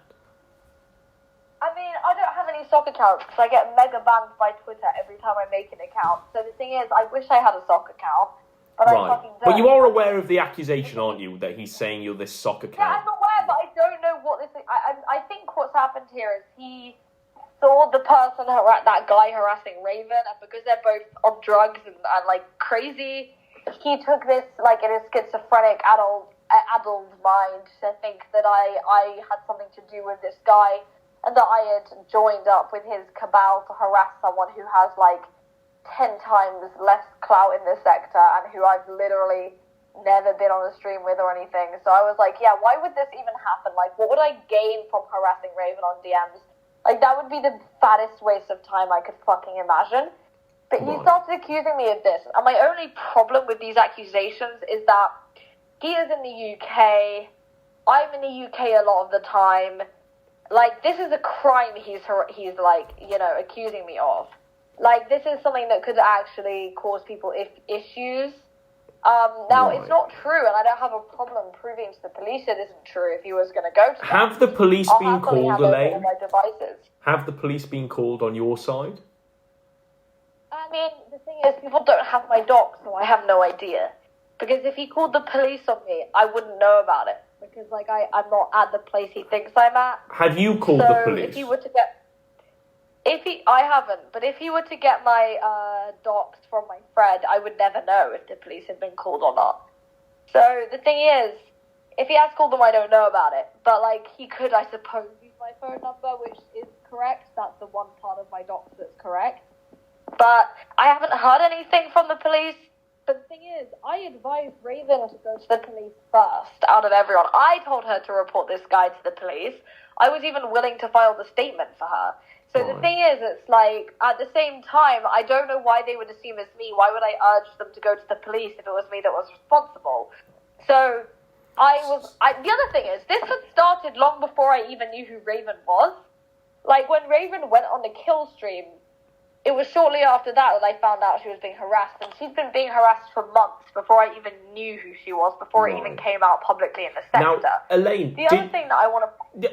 I just want to get into... So, he is making all of these claims against you, calling you a schizophrenic whore, regretting the friendship, threatening to drop the DMs. You have been responding in kind, and you've been releasing the docs of this guy, right? Now... I want to just clarify a few points of this docs, and I want you to tell me and answer these verifiable questions. So, you posted a police write-up in the press of Kyle, being arrested for selling crack or heroin, some drug, right?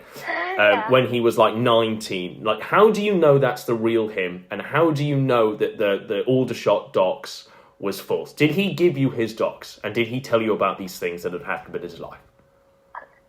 So the Aldershot docs was obviously incorrect because it was literally posted by a schizophrenic Kiwi farmer I mean, the same person who failed doxed me, failed doxed him. So it's like, I'm not really going to take anything Sprayheader says seriously.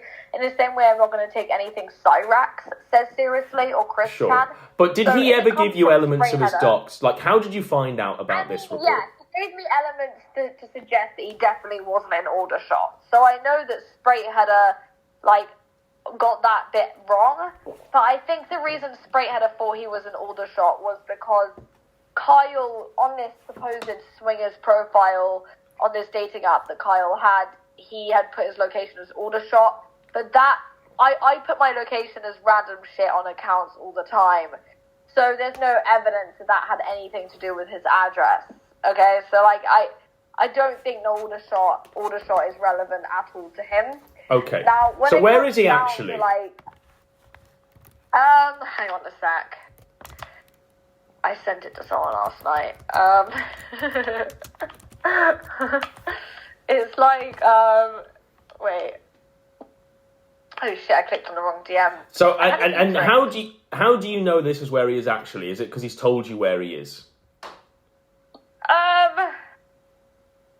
It's based on the things he said plus the things I've read on Kiwi Farm. So it's a combination of verifying that. Right. Okay, he's in Poole, Poole, England. Yes. So that's roughly where he is, basically. And so you got this police report. You've got other verifiable things about the guy's docs. Do you have anything to What I'm trying to get at, Elaine, is when these DMs drop, and trust me, Elaine, these DMs will drop. And if they're juicy, everyone will feast on this. Trust me. When these DMs, Elaine, when these DMs drop, whom will it damage more, him or you? That's what we want to figure out. Honestly, I don't think either of us, because I don't think there's anything that interesting in either of them. I'm going to be honest. It really is the most boring, hi, here's the latest take on Sprayheader. It's really boring. I don't really feel like there's a point. He can drop them if he wants, but there's nothing really that interesting in there. So, I mean, go for it, man. But, at the same time, I don't think there's anything juicy enough to leak. Why don't you just then, shoot his load for him and release the DMs because yourself? I was banned on that account. So you've actually lost these DMs. Yeah, I've lost them. I mean, I might have took a few caps at the time, but I'd have to go through, photos. At the same time, I'm not overly concerned. If I was concerned, I wouldn't attack him. I never attack people that I don't think I can win against. So do you... it does sound to me there is a reluctance to go no half measures.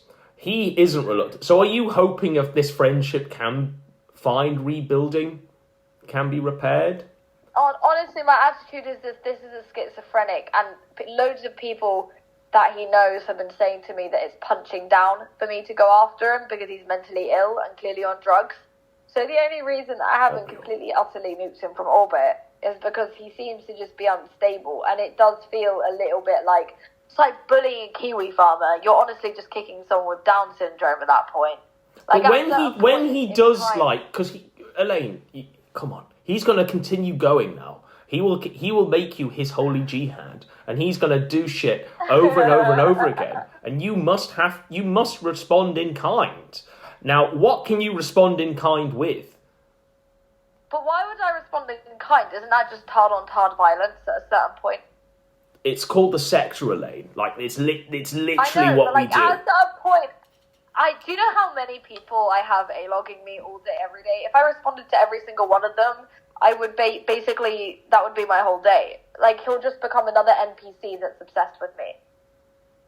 Right. If he A-logs me, if that's what he wants, that's cool. But he can make me his identity. What do you think his terms of surrender are? What does he want from you?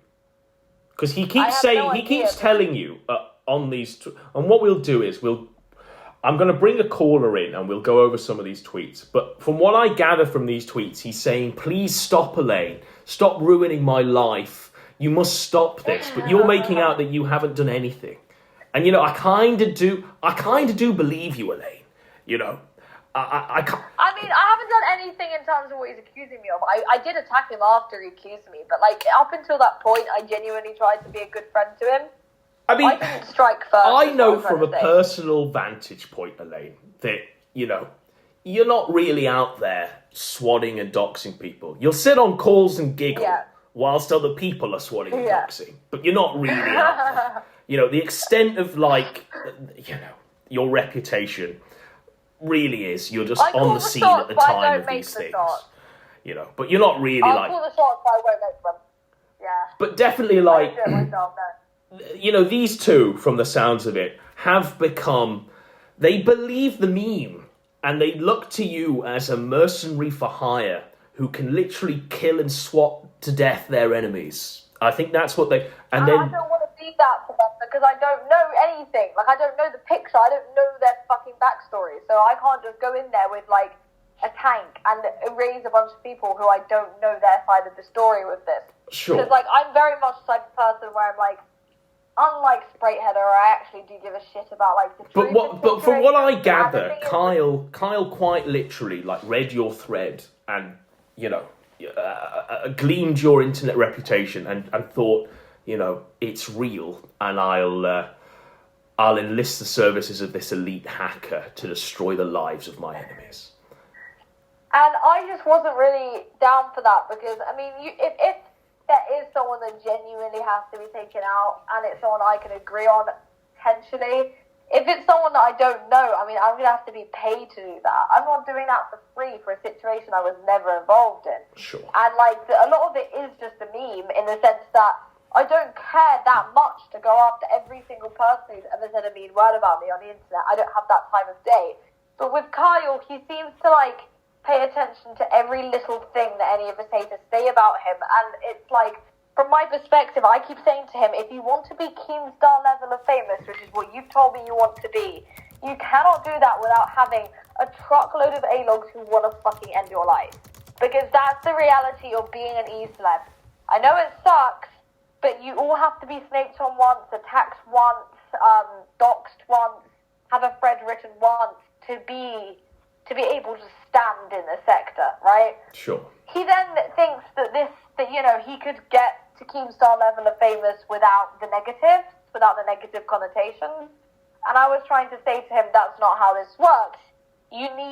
Everyone needs A-logs because, you know, they help build engagement, they help build, like, a backstory. Elaine, what I'm going to do is, I'm going to go to callers now. I just need to take a quick pee break. And maybe I'll nip out for like 10 minutes and get a vape or something. Okay, I can't find my vape. I've lost it in my bed somewhere. Okay. And we are going to go to just a couple of callers that want to clarify a few points and this sort of thing, and then when I return, we'll maybe Am I go staying here? What do I do? Should I hang up? Just stay here and we'll do this. Alright. If you want to take over, bro, I'm just going to go for a quick pee. Thank you. Alright. Cheers.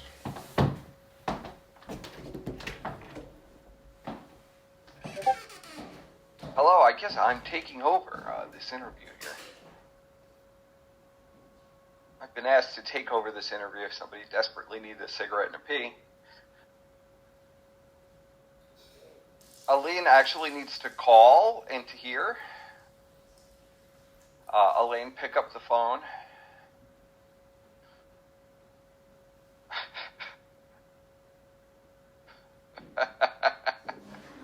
Oh, fuck. Come on, Elaine.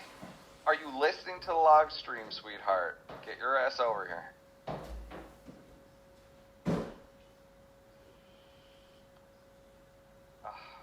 What a disaster. What a disaster.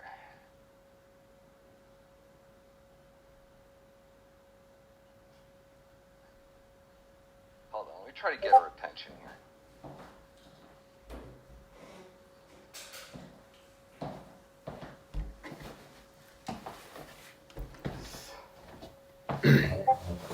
Right. I have returned, Persev. How is the interview going? Oh, for fuck's sakes. get her to join the call, bro. How am I supposed to interview Elaine if she's not in this call? Did she leave the call? She never joined the call. Right. Well, I think this would be a quite a good... am I muted? Okay. She never joined it. Percept. I think this would be quite a good moment where we can sort of go from one zone to a neutral zone before we head into another crazy zone. So, your take on what you've just heard, and do you notice any discrepancies in the story, anything you want more elaboration on? And where do you think Kyle may come into this? We're going to look at the Brian tier zone we've just looked at and attempt to divine truth from that. Yes.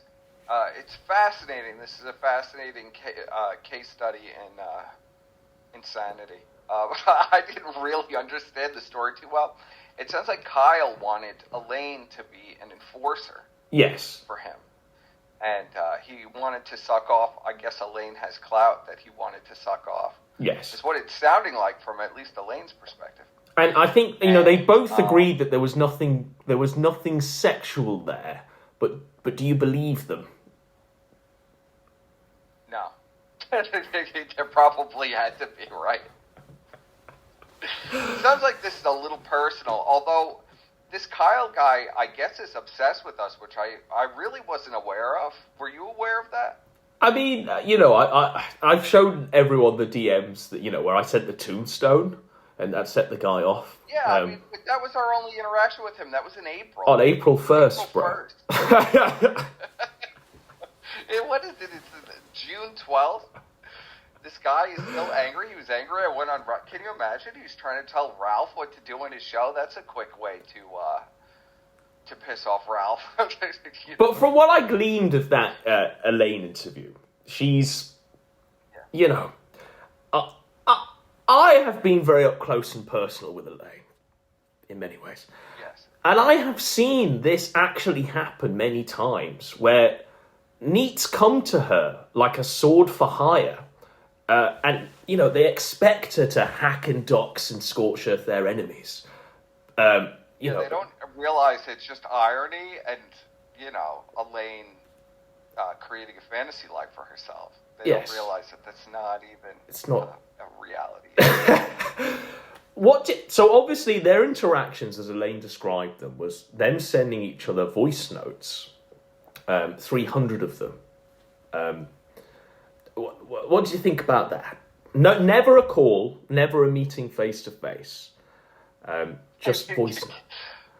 It sounds pretty insane to leave voice messages back and forth and not just do a call, but it actually, that is... the more unusual this communication is, the more it sounds real to me. The more sort of bizarre it sounds, it's actually more real, especially when it comes to these sorts of people, right? Yeah, reality is always stranger than fiction, so I can absolutely believe that they're leaving 5-minute voicemails for each other every day.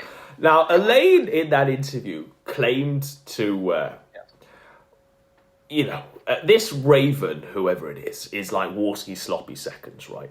And then she claimed that Kyle had introduced her to this Raven in order to get a show ready for Ralph's show. Were you privy to any of this stuff, Percy? Unfortunately, I really am not aware of any of this crap. I wish I knew more about this. I was learning a lot.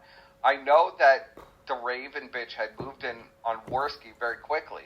Yes. Before he picked up the Australian meth whore and was trying to date Warski. That's about all I know about this Raven. I'm back. Sorry. Right. It appears. So we didn't have enough time in the neutral zone, Percy, but we're going to go back in. Can you hear me? We're going back in. We're going back. Yes, I can. Can you hear me? We can hear you, Elaine. Yes. Hello. I did it by myself, and you guys went back, and it kicked me automatically. But anyway, what do you want to know? Right. So we're going to look at it from a fresh perspective now. It looks like Percy was watching the interview along with a great many people, and he has some questions that he wants to kind of elaborate some detail on. If you're willing to do that, Elaine, we're going to go. We're going right back in. Of course. All right. I'm always willing to answer questions. So how did this guy get in contact with you? Through Twitter? Discord and Twitter. Discord and Twitter? Both at the same time? Yeah. Yes. Right. Okay, so he contacted you on both, so he was aware of where you were.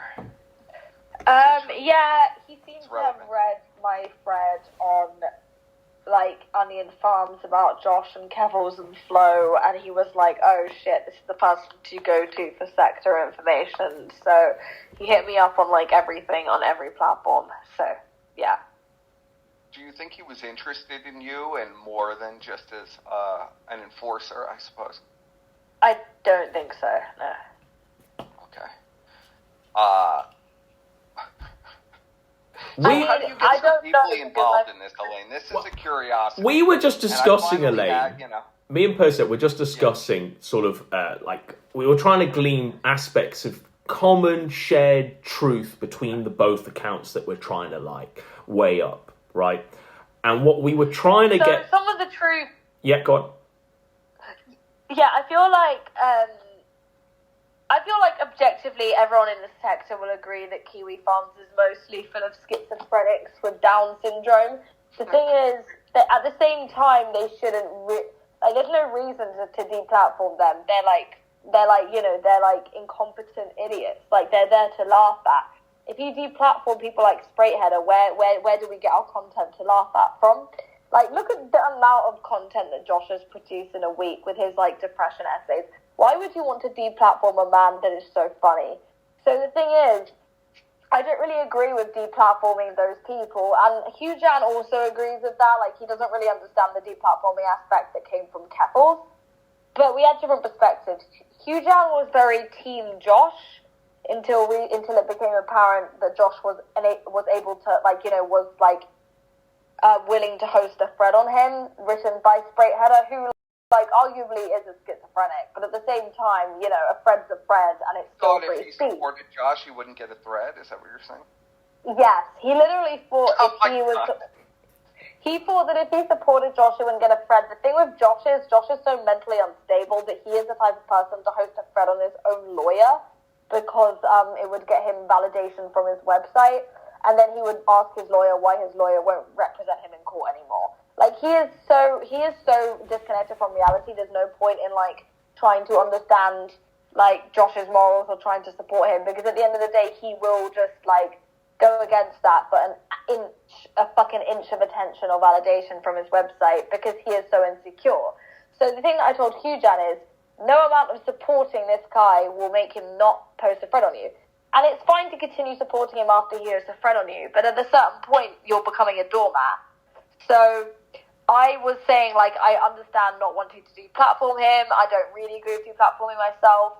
But Hugh Jan wanted to, get into the Keppel stuff. The angle he came at from, to me at the beginning was that he wanted to defend the Kiwi Farms' right to exist. And at first I was like, okay, I kind of understand it from Wait a second. Hold on.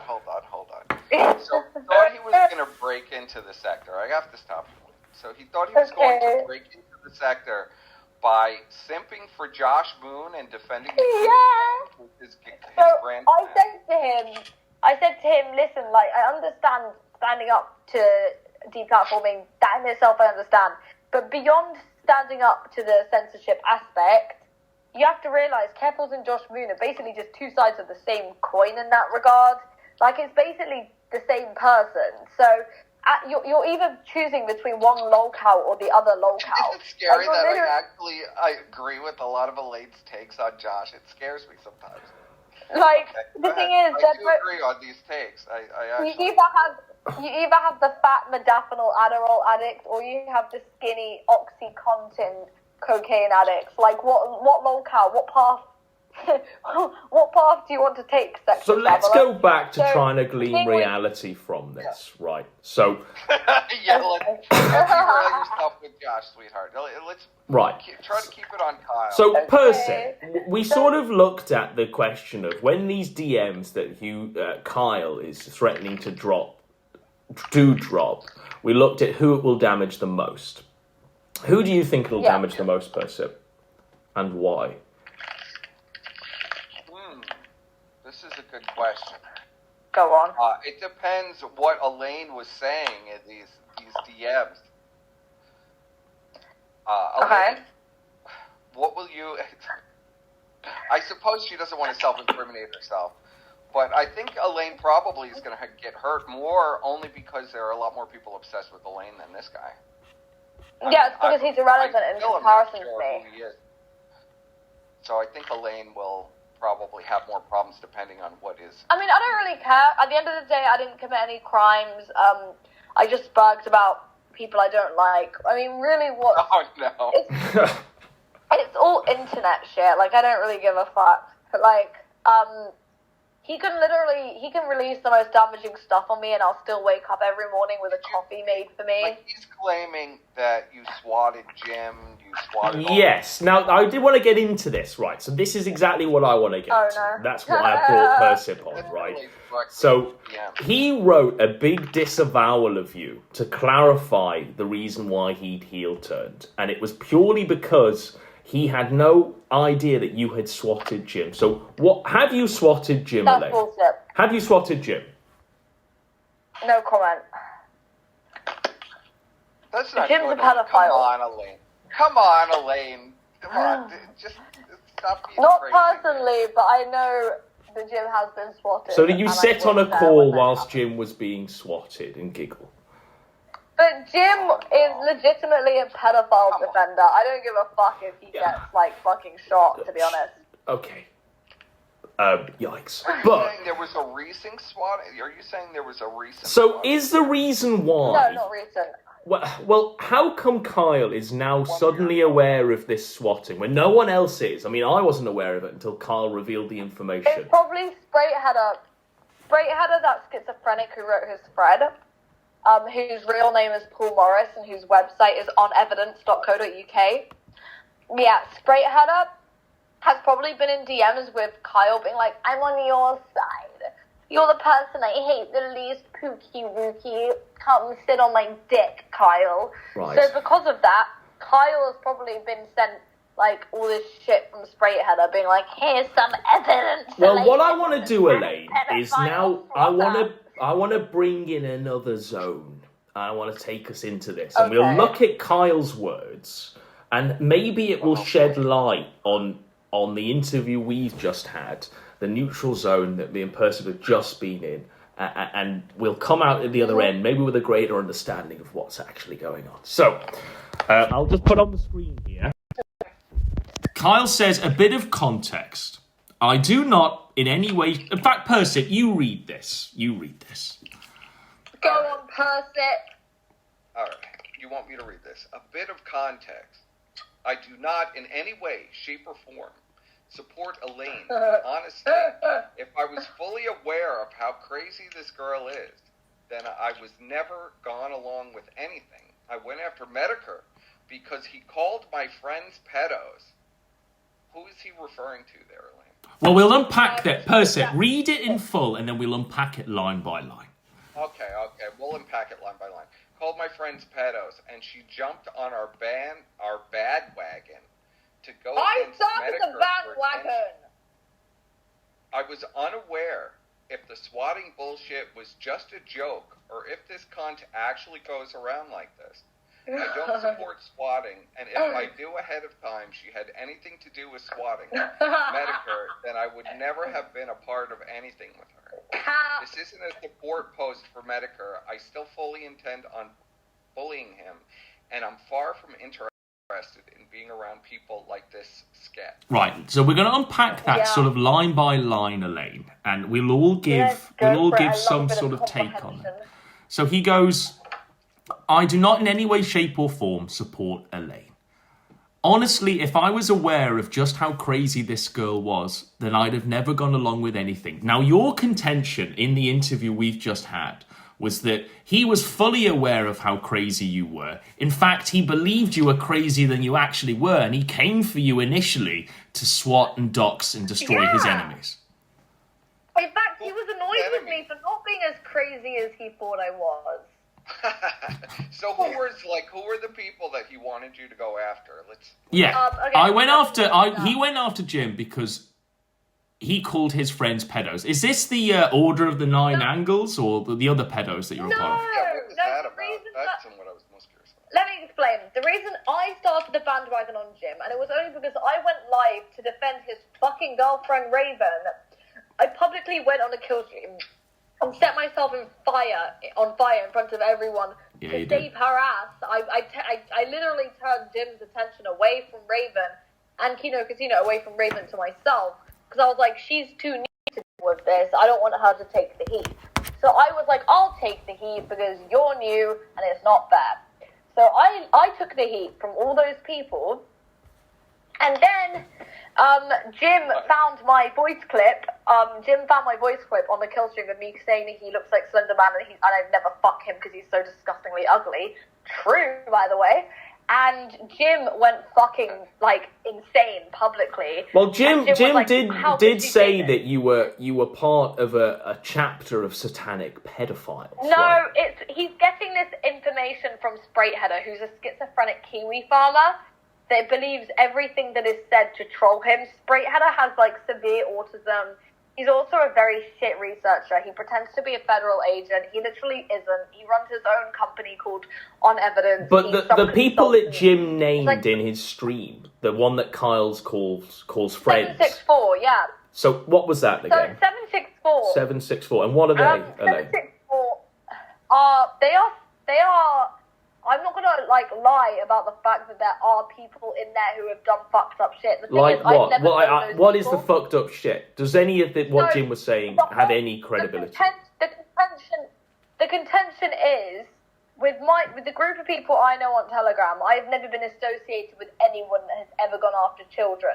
The thing with Jim is he sees information from Sprayheader, who is this schizophrenic Kiwi farmer who who changes the narrative.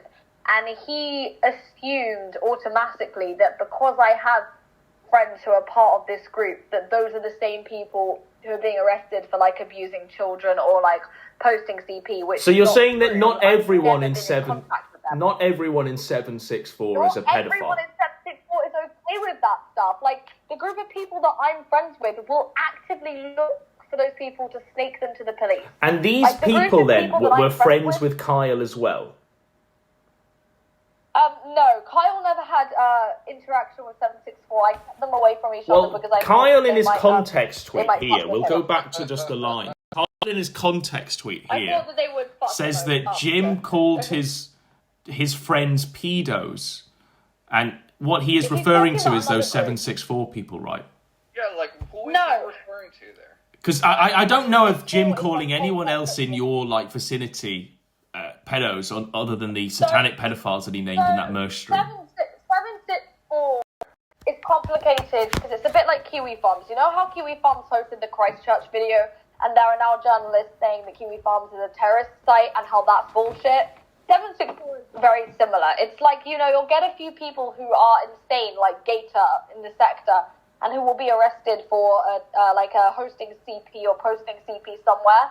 And then all of us will be tainted with that brush by people like Jim because of those people. At the end of the day, none of my friends even had heard of this person, Kyle, who got arrested for this. Another Kyle Spitz. None of us knew who this person was until he got arrested for CP. And I found out it was one of my friends that snaked on him. So at the end of the day, if Jim wants to call us all satanic pedophiles, we are the same people that are reporting the pedophiles to the police.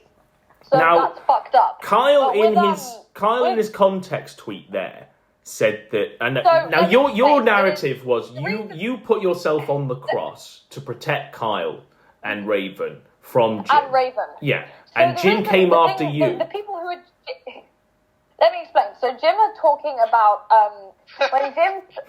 when Jim started finding out about me and I put myself on the cross, Jim found all these people defending me against him, and he realized that Trollcow supporters are just as fucking crazy, if not more so, than But Jim Kyle supporters. says that So he went after Jim first, and you jumped on the Let me bandwagon. explain. You were a Johnny come So lately Jim for started attention. going after the people that followed me because he assumed, because of this schizophrenic Sprayheader telling him that all my friends are 764 satanic pedophiles, he assumed everyone that was posting about me was a satanic pedophile in 764. That is what Jim assumed. And the people that he accused of being 764, who are known as the Jackson Six, are people who are friends with Hugh Jan, Kyle. So Jim was just being a schizophrenic and assumed that everyone that was supportive of me was in 764. So Jim was trying to say that those Twitter accounts that posted crazy pictures were 764? Is that what Yeah, he was trying to say that everyone that was supportive of me and Twitter Geek were all in this satanic cult, which is just schizo. Like, it's hard to explain because it's schizo, Jim, cancer shit. But with Hugh Jan... So just quickly, Elaine, Jim, this not really satanic attacked. cult that Jim has been railing against, you know, the satanic cult of pedophiles, 764. None of them are on Twitter. None of them have Twitter anyway. Okay, brilliant. But are they responsible for swatting Jim? Why would you swat Jim? This there is crazy. There is one I know, right? who It's we sacred knew matters. who was responsible for that, but this person he doesn't really hang around those groups. Because it seems to me, just from the face of everyone- it, as a layman, that, you know, Jim's done this stream on them, called them all satanic pedophiles. They're not satanic pedophiles, not all of them. It depends on, you know, each member. It's a great mass. It's a broad church of satanic pedophiles, I guess. Yes, it's And like then- the sector. And then what they've done in retaliation is gone, fuck it, we're not going to be called satanic pedophiles. Instead, we're going to swat Jim. That's what it seems like to me as a layman. The people that Jim was accusing of being pedos aren't the Twitter people he just thought they were. The people who were called satanic pedophiles by Jim were mad because sure, they do fucked up shit, but it's never been pedophilia. Like, they do fucked up shit, like, okay, yeah, some of them have, like, docked, swatted, all of that shit, but they've never actually gone after children, the people that I know. So they were mad about being called pedos. And that's when Jim got swatted again. And because of that, and I told Jim at the time that if he falsely accuses people of being pedophiles based on Sprite Header, that this was going to happen. Now, don't get me wrong, there are like a lot of people that have done fucked up shit Now, surrounding those in groups, his but we don't statement know here, them. though, Like, Elaine, Kyle says, I was unaware if the swatting bullshit, just around you generally, that's bullshit. was a joke, He knew- or if this he cunt knew actually goes around like this. So he was unaware. He thought it was either a joke, he didn't quite know. So was he privy to all of this information that you're telling us now? So, Sprite was never... Hugh Jan was never a member of any of the groups behind the scenes because I thought that if he was, they would fuck with him. So I didn't add him to any of that was probably wise. So I didn't add him to any of the Telegram groups, but I did tell him that we were quote unquote handling Jim.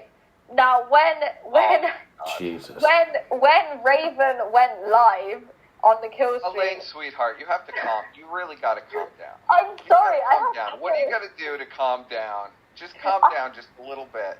I need a Valium, okay? Like I'm a spurg, okay? I have a bit of autism. So Yeah, I know, but there's acceptable spurging and there's unacceptable spurging. You know it's the even rules the of internet, what's they'll get over it. It's the Do internet. you know what the rules are? Do I gotta spell out the rules for you? Like, He'll what's recover, acceptable? it's fine. So, Elaine, Close is right, fine. It will just be another one. he is saying in his statement here Calm that... down. It's Jim, he's a pedo, I don't care. He's saying in his statement here that, you know, he doesn't support swatting. Now, did he ever, in any of his interactions with you, claim that he did support swatting? Did he ever encourage it? Well, I have a question first, and can we follow up with that? Because who are the people that he wanted you to be an attack dog for originally? So he... Like Keffels? Well, like, who No, was it? he wanted me to go after all the people from the commentary community that are attacking him. Like who? Like, name some Like names. Dove Cult, Slow Drip, IQ Jam Watch, 6820, all of them people. So it's Then- just other Twitter accounts. Just random NPCs for real. Yeah. Right. So then I was like, these people matter so little to me. Like, I'm just too important to care about it. So But Kyle that's my says general says in his impression. statement that he's never supported swatting and he's never encouraged you to do any swatting or anything like this. Now, did he ever show any glee when you were swatting people? Was he ever like good swat, Elaine, or anything? I mean, I personally call the shots. I don't do anything myself. So I didn't tell when I said we were handling Jim, it doesn't necessarily mean swatting. It actually meant going through his medical records. So Right. he was.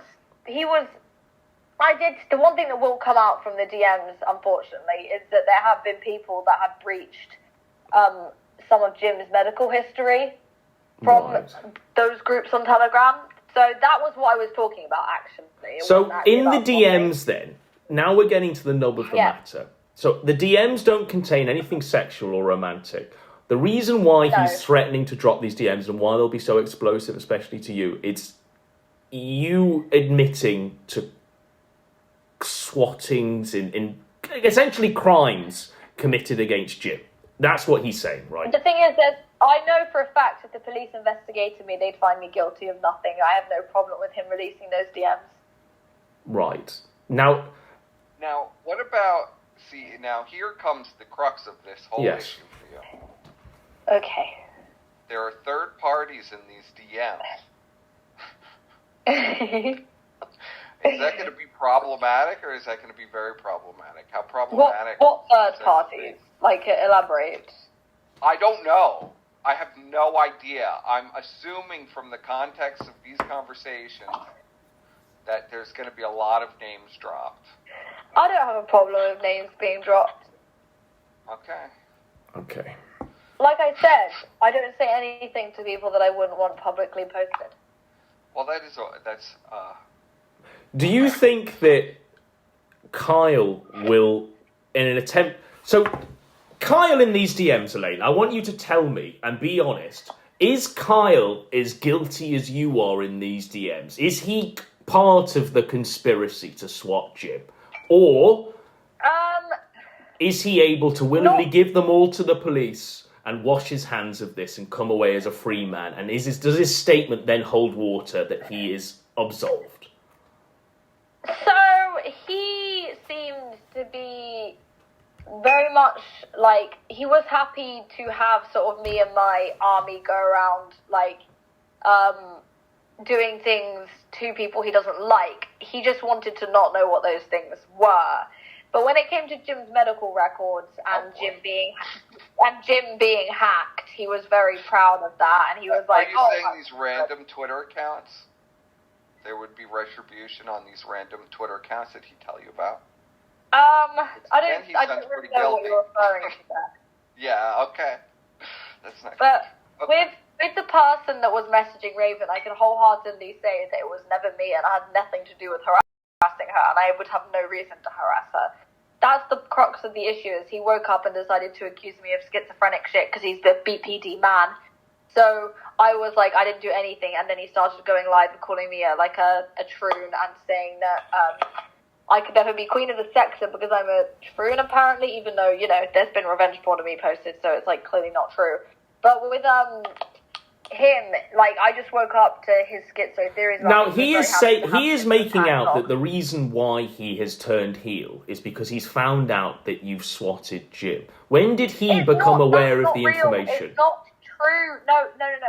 Listen to me. You have to take that statement with a grain of salt. He's saying that to save face. It's nothing to do with swatting. It's not even anything to do with me swatting or me not disavowing swatting. This is just the thing that people say in the sector standard about me. Like, oh, Elaine's a swatter, now I disavow her. This is just a useful excuse to discount the thousands of voice notes he sent me and the fact that he looks stupid for accusing me of schizophrenic stuff.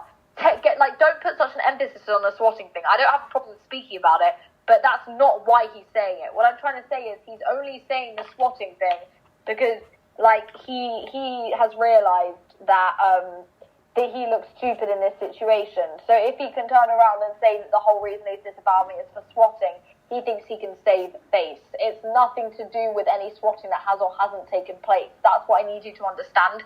I never said in DMs that I actually was going to swat Jim. It's just that, like, he assumed that that's what we were doing when I said that we were going to handle Jim. By handling him, we meant breaching him, like technically breaching him. But Hugh Jan took that to mean, like, I don't know if he took that to mean... Don't tell us what it means, Elaine. Don't tell us what it means. I won't tell you. Don't tell me, okay? Either way, he took it to mean swatting actually, I'd never actually mentioned swatting in DMs. But Hugh Jan then only said the swatting statement publicly, because if he can go live and say, like, oh, Elaine's a swatter, I want nothing to do with her, he sees that as, like, a way for people in the sector to say, oh, that's understandable. Like, that's an understandable reason to disavow her.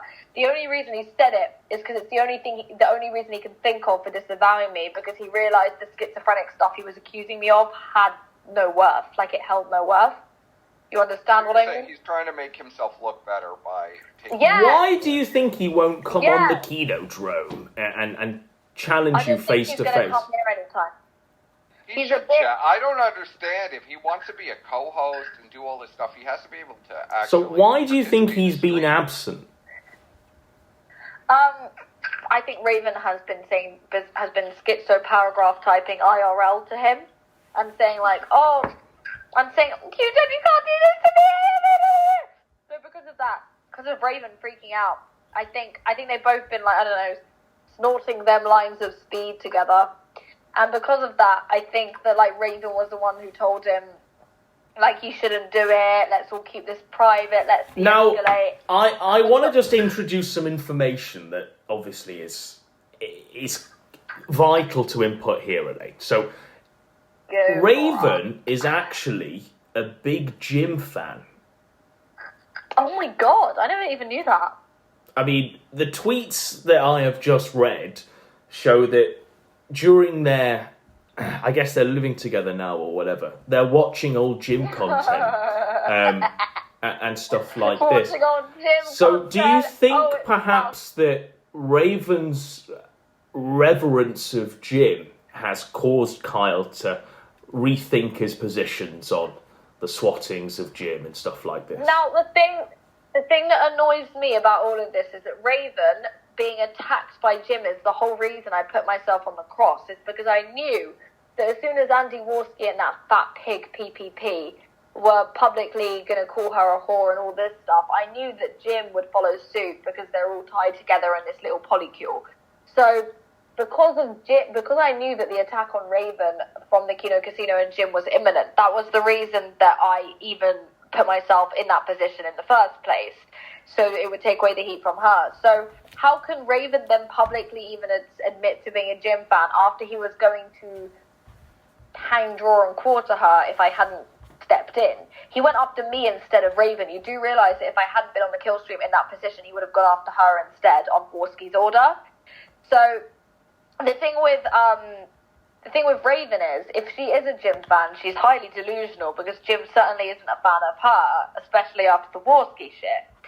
So if Hugh Jan has been watching old Jim content with Raven, I mean, that's literally like, that's like fucking your attacker, isn't it? Like, it's... I'm going to show you the so tweet. Weird. I'm going to show you the tweet. I'll show you the chain. Right. So Kyle says, I'm going over Jim's older edited content and series. Can't help but wonder why he's such a faggot now. She says, it's been funny. Cuddled up also listening to Jim. So many classic lines that originated from him too. Shame it all changed so much. I'm sure if he was still making Hugbox Chronicles and who he was then, he'd be laughing at current him and Fagbox, Hugbox, whatever nonsense. Shame. Now, if you didn't know, like, Raven has been a big Jim pig over the years, you know. Now, you know, Hugh Jan has a hat. Now, this person here, they are claiming is you, and we'll get into this. This nostalgia critic Teddy Feezer. It's so bizarre. He goes... I wish he was me. He goes, Jim let himself get upset IRL over Ethan Ralph. But Kyle takes that to mean the he refers to Kyle and not Jim. He goes, can you read this in the Brian voice, Percy? He let himself get upset IRL over Ethan Ralph. No. The second part. Oh. Who? Faggot Ralph? Knows full well if I had an issue with him, then I'd go at him and DM him. I've never given you a different impression. No more sides. You think I don't know you're Elaine? So, can we dive into why he thinks that I don't know why he thinks you are the it's me. nostalgia critic Teddy Feezer on here? Yeah, why does he think you're a nostalgia? Do you even know what the nostalgia I thought critic it was is? Can you remember me telling you this between the sheets, who the nostalgia critic was? Or- Right. It's Brian, isn't it? He does like to talk about the nostalgia critic. I know that. I'm actually kind of like. So can we get a yes or a no? Honest truth. Is this you on pretending to be the nostalgia Feezer? I swear on my life it's not me. Why does Kyle think it It's is? not him. I don't know. Drugs, schizophrenia. Like, you ask me, I don't have a fucking clue. Let's read some of the other posts on this account. Right. We can ascertain. So what does the whole I think Baldo it's thing mad. even mean? Do you know what a Baldo is, Elaine, and what the Baldo thing's about? Isn't that Ricata's dick vibrator? Okay. Strike a point. Yeah. I learned that a pedometer counts steps. In fact, Elaine, why am I even reading? Read these and we'll divine whether it's you or not. Yeah, read. I these. can't Yeah. see what you're seeing. What do you want me to do? Look at the stream. Look at Okay, the wait. stream. Where is the stream located? I'll give you the link. Hold on. We've been live the whole Thank you. time, Elaine. I know, but I just didn't know where it was. Okay. She's in bed. Come on. Okay. Wait. Hang on. It's loading. Okay, wait. Wait, why isn't it loading? I can't see it, but I'm gonna go on his profile instead. Okay. Brilliant. Ultra Pizza. So, okay, here's a tweet. Yes, He read said it. that he has a big problem with KINODROME, which is one thing that I don't have, which is another reason why I don't know why he think it was me. I mean, KINODROME and me have never really had an argument. We've always sort of like been mutuals. So this person saying that people, like, for example, this reply to Sheila Cup saying, Yeah, I heard read you it find first. I heard you find Lolly more entertaining considering he's sweet for Pedo-Shay and tag Antifa. Okay, That isn't really something I'd say because, like, I don't really have an issue with Pedo-Shay. I don't really know that much about Antifa apart from the fact they're like terrorists or whatever. And Okay. So your contention Also for said, this being, we're going to build the case here. So you're saying that you would never say, what's that word? Pedo, how do I say that? Pedo-Shay. It's like KINODROME, but he's calling him a pedo. So you would never say pedo-shay? I don't really have a reason to... Like, the reason I don't really suspect that... I think the thing with KINODROME is there are a lot of, like, people who claim that there's, like, evidence of him having Roblox accounts and stuff, but, like, that all seems quite coincidental in my point, like, from my angle. So the thing is, like, with KINODROME, I don't really have a reason to believe that he is a pedophile, but I do know why people don't like him. There are some things that I completely understand, but, like, that aspects of things, I think when we get into the habit of calling everyone a pedophile, we start to lose the crux of the issue and why we should go after certain people. Right. So the we'll problem is read there the are people next tweet. being You people. might have to scroll down. I think let me have a look. I think it goes down to, so what does the whole Baldo thing even mean? Okay, I'm going through it right now as we speak.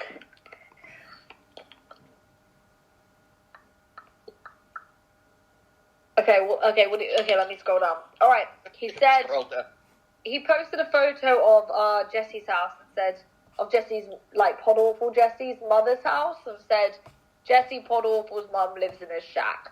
Again, like, I've had issues with Jesse in the past, but not enough to, like, dox him, sort of thing. Like, when me and Jesse had like a few spats, it's never really been that serious. It's sort of just been sector like banter, like back and forth. Like there are some things that I like, questions I have for Jesse, but like again, he's not like a nemesis of mine. Like he isn't on any list for me. Like neither is Kino Shay. Like I have quite a high bar when it comes to like people actually obtaining my quote unquote wrath. Now, So, like, Nostalgia Feezer, you sort of skipped. Yeah. So this is it, right? So Jesse P.S.'s mom lives in a shack, right? But just above that tweet is the only person I have ever heard say anywhere. So read that tweet just above the Jesse P.S. mom lives in a shack tweet. Hang on, Paul Morris, aka Spray. Yeah, that's something I told him. I have communicated with Nostalgia Feezer. Oh, okay. So you've actually been in contact with Nostalgia Feezer. Oh, you're in contact. Right. With this Yeah, person. Right. Like, I know who he is. Like, I know who that guy is. Like, not like docs wise, but like I have contacted him. Like, I've had conversations with him. Right. But I'm not him. That's the thing. Like, so with Nostalgia Feezer, it was me that told everyone who Sprite was. I did the docs. I breached his website. All of that shit. So because it was me that You really shouldn't say those things, Elaine. I know there's nothing that could legally get me into trouble if I were to be investigated. I have no problem saying it publicly. But with Spray, because it was me that found out who he was, they've all been going around posting his details, saying Paul Morris everywhere, but that isn't just Nostalgia Feezer. Everyone does that with Sprite Header because it's funny to bully Sprite Header. That isn't a Nostalgia Feature thing. That's just something Nostalgia So Feezer is one of the can people Elaine, that doesn't like Sprite. as we now know that Nostalgia Feezer is separate and real, can we bring him onto the call and he can account for this and prove to Kyle that he is not Hang on.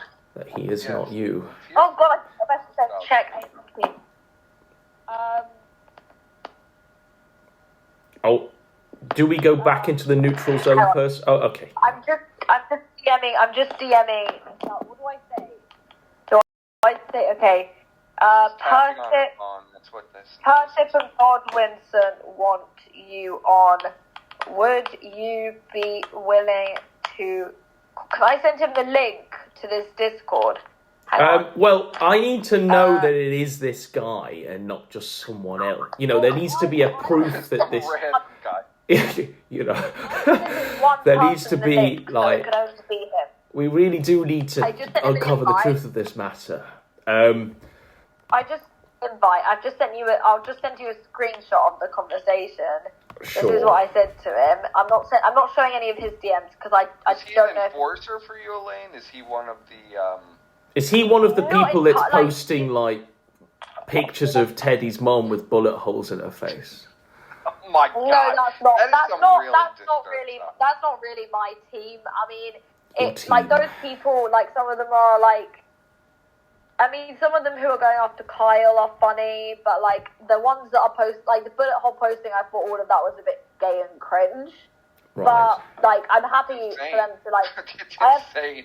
I mean, I'm happy for them to go after, like, to make fun of people. I have no problem with that. I just don't really think that the bullet hole thing was entirely necessary. But this is what I just said to Nostalgia Feezer. I just said, Person and Godwinson, what you on? Would you be willing to call in? I just said that to him. If I had an alt account that was spare, like they think I do, I would happily be posting on it, defending my ass every single day. I just, like, I'm so mega banned. Well, that, like, what I want to do Like, I is just I'm going to can't. go even further, sort of looking at this Nostalgia Feezer, and we'll just Go see. for it. Because what I want to do is I want to get in the mindset of Kyle and his girlfriend, where they are convinced that this account is you, and they're going to fire shots straight away, saying that this is you, and they're going to start this war that ends with, like, you know, details of Jim being swatted and DM, all of this nonsense. I want to know, like, how this Nostalgia Feezer has caused this. So I really want to get in the I want to know mindset. too. I'm as entertained as you are, honestly. I wish I knew how he caused it. So I'm scrolling down, know, I'm it's scrolling down. I'm seeing that Nostalgia Feezer is posting this, and I don't know what it means, but it's 341 E Frey Street. Does that mean anything to you? Englewood, Florida. I don't. Wait, hang on. Say it again. I'm showing it says here 314 E Frey Street or ST. There's a guy pointing. Is that Jim's address? It looks like Englewood, Florida. Is this an address? Yeah, is that Jesse PS in the picture? I don't know whose address it is. Right. Say it again. I can look it up quickly. Hang on. Well, it's if you go back on the Nostalgia Feaser's Twitter profile and scroll down to Is that Jesse? It's either Jesse or it's Jim, maybe. Jesse or Jim, right? I mean, I have Jim's address. I don't think it is that. Well, Jim lives in Minnesota. Now, yeah, that's what I thought. Here's where I am convinced that this mustn't be you, Elaine. So the Nostalgia Feaser is running a poll here, and he has asked people to choose between a Super Nintendo and a Sega Genesis. And do you even know what those are? Is that like a is that like a technology? Like, is that like a Is that like a video game? Yeah. What's a Sega Genesis? You don't know what it's saying. No, of course she doesn't, Percy. I mean, this Nostalgia Feaser, this is where it's proven it to me. Of course, this isn't. Is it a video game? It's also No, tell me what it is. I need to know what it is. You can't not tell me what it is now. What is it? Gaming consoles from the early 90s. Oh, okay. Yeah, from a long time ago. Okay. A long time ago. I don't know if I was alive then. Yeah, pretty much. Now, I guess, and maybe the drug theory that Elaine is positing is right, because Nostalgia Feaser has been posting this image multiple times of him in a sort of side slit scan where you are one side of his profile and the Feaser Nostalgia Critic is the other side. And it says that every game we're doing that is because it's funny. It makes Hugh Jam more schizo. The only reason that Nostalgia Feaser has been doing that is because it's Hugh Jam's schizophrenic theory that we're the same person. So we've just been playing into it. Is he like a capo of yours? Is that how this is working? He likes my content and we get along, but I wouldn't say he's like a capo of mine. We get along, but like that's kind of like it, I guess. Like I didn't send him after anyone. I've never like told him to do any gay ops or anything on my behalf. We just found it funny because Hugh Jam kept calling me and him the same person. So we've started like playing into it because it makes the schizophrenia worse, and it's funny when people downward spiral in the sector, I guess. That's all I can say. But yeah, that's the tea. So what is this? So obviously this Nostalgia Feaser is quite involved with this. With Avon, yeah. Yeah. Well, no, I was going to ask. Like this 6820 gang is clearly like Nostalgia Feaser is very linked to this, right? And they have constantly been posting he hates them.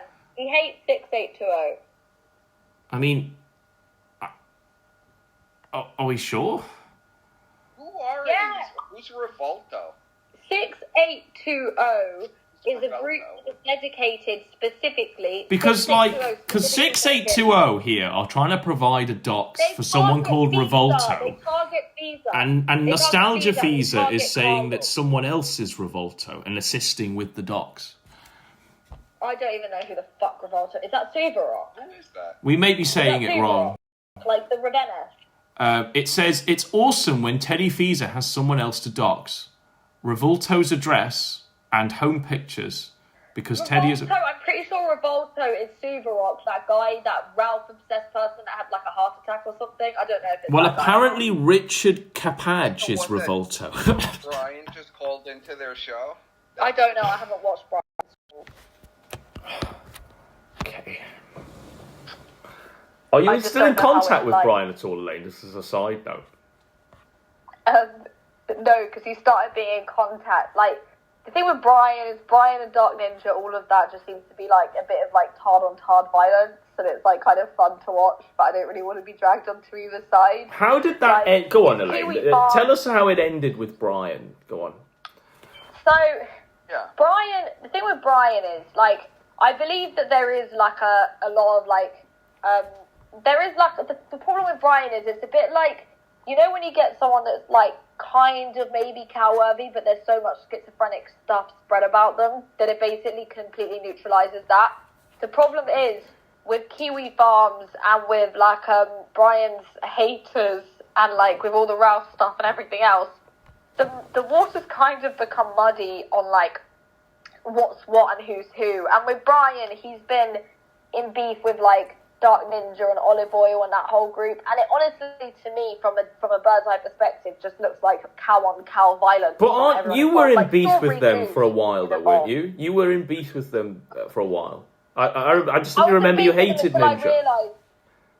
I was in beef with them until I realised I was above them. But Right. with like some people are just not worth me even arguing with. Like they just don't have enough relevance. But with Brian. Strawberry Douche and Dark Ninja, as soon as Strawberry Douche, that Kiwi farmer, Alia Alexander, got involved, I knew that I was way too above this. I mean, this is like a schizophrenic meth head woman who denies her docs because she is so ass-mad about being doxxed that she literally has dedicated her entire Kiwi Farms profile to saying that it's not When actually did you her. lose contact Like, with this is Brian, someone that- Elaine? When did that happen? Because I thought you were like very friendly. She's such a lol cow that I just didn't want to be involved with Strawberry Douche, Olive Oil, that whole Are you group. saying Like, Strawberry Douche is in contact with Brian? yeah, I mean, it's just a... Oh, so my God. oh gosh, is this still what? Go on, explain this. I mean, I lost Go contact on, with them because elaborate. Now you've got me hooked. I'm just too Elaborate. good. I'm just too good for them plebs, it has to be said. So, I was aware that they were friendly with each other because of the post on Kiwi Farms where Strawberry Douche was like, you dropped DMs, and then Olive Oil, let me do a southern accent, Strawberry Douche was like, you dropped them DMs, and then Olive Oil was like, I don't want to drop DMs, and then Strawberry was like, you should leak everything on that pedophile Elaine, and then Olive Oil was like, we said we wouldn't dox anyone, and Strawberry Douche was like, I don't give a fuck. You leak everything you have on Brian and Elaine. So they've all been in like this weird polycule, tard-on-tard violence thing with each other for a while now. And when Strawberry Douche got involved... So did you drop Brian, or did Brian drop you? I don't know. I just sort of like lost contact with him and sailed into the abyss. But with Strawberry Douche, like that is a cow that I like document, but it's not one I want to have contact with. Like I won't touch the poo on that. Like, I don't want to get into contact with this schizophrenic personally. I just don't think it's, ethical. So for me, like, when I see Strawberry Douche involved in group chats, I dip. In the same way, this is someone I make videos about. It's not someone I want to personally get to know. I have no interest in getting to know that meth head. So, like, when Strawberry Douche and, like, Olive Oil and that whole thing started getting involved, I was basically like, this is a whole lot of lolcow shit that I don't give a fuck about. So I basically dipped from that whole beef because they're all so fucking insane that I just, like, I didn't know what to say. I mean, Brian might be the most sane person in that group. Like, this is how bad it is. Like, he might be the most level-headed person in that group. Strawberry Douche is honestly so delusional she should be sectioned. And with Strawberry Douche, going after her, I feel bad because she is so mentally ill that I feel like I'm kicking a retard. With Olive Oil, she's sweet deep down, but Olive Oil needs a capo to feel validated. Strawberry Douche was Olive Oil's capo. So when Brian got friendly with Olive Oil, Strawberry Douche then became... How friendly like, did Brian get? I mean, because I know that you and Brian, you used to speak behind the scenes and stuff, and I'm sure that he was behind the scenes for a lot of what went down, and I'm just shocked that he stopped contact. Is it because of Strawberry Douche? He stopped contacting me because I said to him a while back, if there's funny stuff that I see Strawberry Douche or Ninja doing, I will post about it, because at the end of the day, they are my lolcows in a sense, and like they are funny to talk about. There is nothing funnier to me than Strawberry Juice spiraling. She is literally going to end up dead behind a dumpster at 40. Of course, I'm going to fucking speak about it. So I said to Brian, I'm not gonna take my gloves off for this lolcow. I don't give a fuck. Strawberry Juice is absolutely worth like several videos and Brian, a whole documentary. Tell me, Brian, this is not true, that you're not in contact with more... Of course it's true, person. Like, holy shit. Oh, my God. Now, I thought you guys had the falling out because of the whole Roxo and Grosley stuff. Yeah. I mean, it was like me that had to do that whole video. Like every single time, and with all of these people, I'm always someone's attack dog. I'm fucking sick of being a personal army. Like, with fucking Hugh-Jan is literally just generation 2. Like, it's so fucking annoying. Like, every fucking time. Hugh-Jan replaced Brian? Brian was better than Hugh-Jan, I'm gonna be real. Oh my God. So this is... now Did Brian and Kyle ever speak? Were you aware of any friendship between Brian and Kyle? Really should. They should absolutely speak. It would be iconic. Right. Okay. I don't know if that's a good idea. Well... No, I really want to do it. No. And get on. So what I'm wanting the KINODROME with Kyle to come on, but Kyle is seemingly absent, and it does activate my almonds a bit, because I don't think this is going to stop or end, and I think that he's probably planning something that's going to be bigger. Well, now that you've elaborated... I can't wait. Yes. I love drama. I fucking love it. I love the sex. I love the drama. And what I want to know, Elaine, is a little preview for like the upcoming storyline. How are you going to fight back? How am I going to what? Fight back? Mm-hmm. I mean, you know, I'll give you a little insight. I have good reason to believe Raven might be escorting. So she might be a paid prostitute. She might be taking patients in real life. What gives you reason to believe that, Elaine? You know, I actually got this info originally from you. When you posted her, like you did a search for her username and her Purple Port account. Purple Port is a very suspicious website. I mean, anyone that has ever done modelling has run into Purple Port. I have at one point. Now, with Purple Port, the reason why it's suspicious is a lot of the men on there are claiming to be photographers. So that I'll just give a quick context. So 1 second. So I was like, what happened yesterday, folks, was I wanted the KINODROME to happen, and Kyle posted this picture of him and I mean, we thought it was his mother, didn't we? Yeah, I thought it was his mother. And it turned out to be this Raven chick, right? And there's Persip going, is that his mother? Kino Shea going, it's Andy Warski sloppy seconds. But between us, we got down to the mystery of it. And then I just Googled the username, the iRaven thingamajig. And this is literally what I found on, like, you know, just a very quick Google search. So this Purple Port thing, the Instagram profile. You didn't turn off the filtering. You didn't turn off the filtering on her profile where you can see all her nudes. Well, you know, for one, I don't have Instagram, and secondly, I'm not going to be following this. Is she claiming she's really 36 years old? Or she was? What's the year on this? So it changes with every. It's a live account basically. So, you know, if she turns, you know, if her birthday's tomorrow, it'll go up to 37 without her logging in, so that sort of thing. So Purple Port, then describe this to me, because this is where she hosts this modelling profile, right? So when I did modelling, I was with an agency. Right. I was with like a professional agency. At one point, I was with a modelling agency called Based. Another one. Then the modelling agency was called Based. Not Based. BASE. Based. Now the thing is, with Based. So with the thing with Purple Port is it claims what Purple Port claims it is a way of getting freelance shoots, like working for yourself, and it connects you to people that will sort of pay you to do shoots without your agency's vetting. The problem with that is a lot of the guys anyone can sign up, and with Purple Port, the problem is you think that they're a professional photographer signing up, and really it's just creepy men who want to see women nude and claim it's an implied nude photo shoot, like an artistic nude. Well, I'm literally going to do it now, Elaine. So I'm on Purple Port. This is the website. I'm going to join now. Right, let's see if there's weight to what you're saying. So you're saying it's a scam to get women's nudes? I'll put my email address on and a password. Basically. I'll say that I guess I'm a photographer or a photography tutor. That'll probably get me on the casting couch. And then I just join, and then that's it. Is that what happens?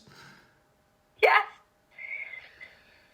For new models, it says, we like to see some simple and clear photos of you along the lines of those shown here. Ask a friend, take some on your phone, as well as any previous modelling photos you may have. Let's see along the lines. I once, ages ago, had an account, and I uploaded just like normal photos of like headshots. So are you on this? Can I find your profile on this, Elaine, or is that gone? No, I think I deleted it years ago because I found out that it was creepy. Right. Okay. So But on her definitely thing didn't then, use my real from my name. Google search, on her account, it said, fun facts, I'm not only Mediterranean, but also Arabic. My eyes, a big paragraph. You know when you said, like, she does talk in paragraphs? Well, the profile, does speak to that, Elaine. It does speak to that. Yeah. It's very verbose. But what she says in this profile, basically, is that she's been modelling for many years. I was scouted in London just walking around as a teenager. Then I've done many styles of shooting.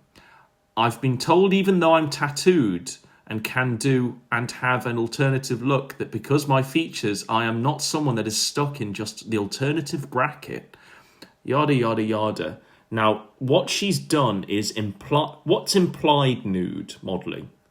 What does that mean? Implied nude is a style of photo shoot which originated from perfume campaigns and stuff like that, where women would they'd be seen, for example, in front of a light, like a bright light or fog that would block their body out. Like a silhouette of side boob is what you're saying, right? Like a silhouette that basically implied that they were completely stark naked, but you didn't see the genitalia. Yeah. So that's what it is. Now, this is where I'm a bit perplexed. So all of this, yeah, sure, body paint. Yeah. It's all a bit, I'd say, somewhat tame. But then it says here, have worked with male model before in shoot that had to look steamy in underwear. Is that porn? I have the photos if you want. I'll bring them up. Hang on, here we go. Here's the full photos. They're not nude. They're not nude. I'm going to send the ones that are not nude because I don't agree with Rebecca. But what I'm saying is, give this chick the benefit of the doubt. She's an old lady trying to get, to make a living. It's tough out there. It's tough out there. But, it's a big jump to say, she's just a model and then going to being like an escort, a paid escort. So I want to know how you get to that. Look at this. Wait, look at this photo. Put this up on the screen. There's another one that's even worse. Okay. So is this from what? This is from one of her modelling. From That's one. not that bad. I was expecting there's porn, another but one. actually this isn't as bad as it looks. Like, this looks There's one alright. where she's topless. There's one where she's Look at this. topless. Right. Look at this one where he's holding her boobs. This is someone that claims He's he has a holding her boyfriend, by the way. boobs. This is Right. Hugh Jan's girlfriend, and she's naked, topless with this guy. I just posted it. That's a little more soft core, I suppose. Well, she did say it was steamy. Yeah. But how do you go from there to saying she's a paid escort, a prostitute? Now, the problem with Purple Port, and this is based on just statistics, I'm not saying for sure she is an escort, but from what I know about Purple Port, anyone can sign up and claim that they're a model. The problem with anyone being able to sign up and claim that they're a model is that anyone could also sign up and claim they're a photographer, which means the majority of photographers that are claiming that they do artistic nude really just want to see women naked and pay them a fee for jacking off to them and take a few photos and claim that it's like a professional thing. Right. So really what ends up happening is girls who go into implied nude or into nude photography basically just end up being paid to be basically ogled at or get into weird situations with those creeps. And the reason that I have sympathy for it is because, like, with these kinds of websites, the way women are sort of, like, groomed and scammed, like, there's a whole... So are you saying that Raven's it's being not groomed? great. And you know, this she Kyle does. guy has She does. presented himself as a photographer or something? When I first found out about Purple Pot, I was 15. This woman is 37. So I wouldn't really say she's being groomed because of her age. At this point, she should know what that industry is like. Right. Like, you learn this stuff when you're like a kid in the modelling agency, like, industry. That's fantastic. So what I wanted to get to was, so the photograph itself, when you see the photograph, I'll put it on screen, but I think you know the photograph I'm talking of, them two on the sofa and stuff like this. How touched up is she in this picture? That's a real question. She looks way better in these pictures than I thought she would. In the pictures from the Instagram. Also, you have Eric the Ghost in your chat. That's schizo, by the way. Right. So we've got Kyle and I guess this is Raven, right? Is Eric the Ghost the one with that really weird voice? He's actually like a pedophile alcoholic. He's a pedo-alcoholic. He spammed CP in the chat once that I hosted because he was mad at me for muting him. Oh my god. Yeah, Right. I don't want him. I literally hate that guy. He's the only person I've blocked on Twitter. The only person. Okay. So what was your reaction to this anyway. photograph, Elaine, of Kyle and Raven on the sofa there, glaring you down, saying they're above you? It was pure humour. It was the funniest night of my life, honestly. When I saw that photo, I was like, why would anyone willingly upload this? I mean, Godwinson, when we posted shit on each other, nothing was as bad and dysgenic as that. Like, who's the most dysgenic in this photograph? In terms of, like, Kyle's physiognomy, what do you think to that? I genuinely host the unpopular opinion that he looks worse than she does. Because, look, his hair is sweaty. He's obviously full of drug-addled sweat. His hair is stuck to his head. His nose is massive and pointing downwards. He has what it looks like to me, and this might be quite cruel, but he's got like goblin face. Do you not find? Yes! He looks like Gahul! He's Gahul but skinny. I don't know about Gahul. Gahul's got like ogre face, but this guy's got like little goblin face. Like goblin face. Yeah. Yeah, Like a goblin. But, you know, they seem happy. Like, genuinely, these two people seem like they have found each other. Water seeks its own level, Elaine. And, you know, these two genuinely do seem happy, and I don't begrudge anyone finding love. Do you think it's real love? True love? I mean, how... the problem is with, like, retards, it's like, you know, the best they can hope for is finding someone else who's a sped who also finds them attractive. Because the thing, have you seen that show, The Undateables, where it's about people who are special education finding love? That's what it feels like. And the thing is, you know, I'm all for it. No, like, at the end of the day, if you're that much of a sped, you're going to die alone if you don't find another fellow sped. Now, you did know, didn't you, that Raven is in fact a mother? And I don't know if it's like one or two kids. That's why I was annoyed with Hujan the most, because they are clearly doing drugs while Raven has children. And that's the only reason I didn't publicly dox Raven, is because she has children. And because they are publicly doing, like, they are clearly, I mean, it was 2:34 a.m. when Hujan was still posting, which means, why were they up at 2:34 a.m. on a work night when I just don't think they work. I don't think they work. I mean, I don't know if this is drugs or what. I don't know if this is drugs or what, but I do know they probably are both on some sort of state benefits, right? They look poor, don't they?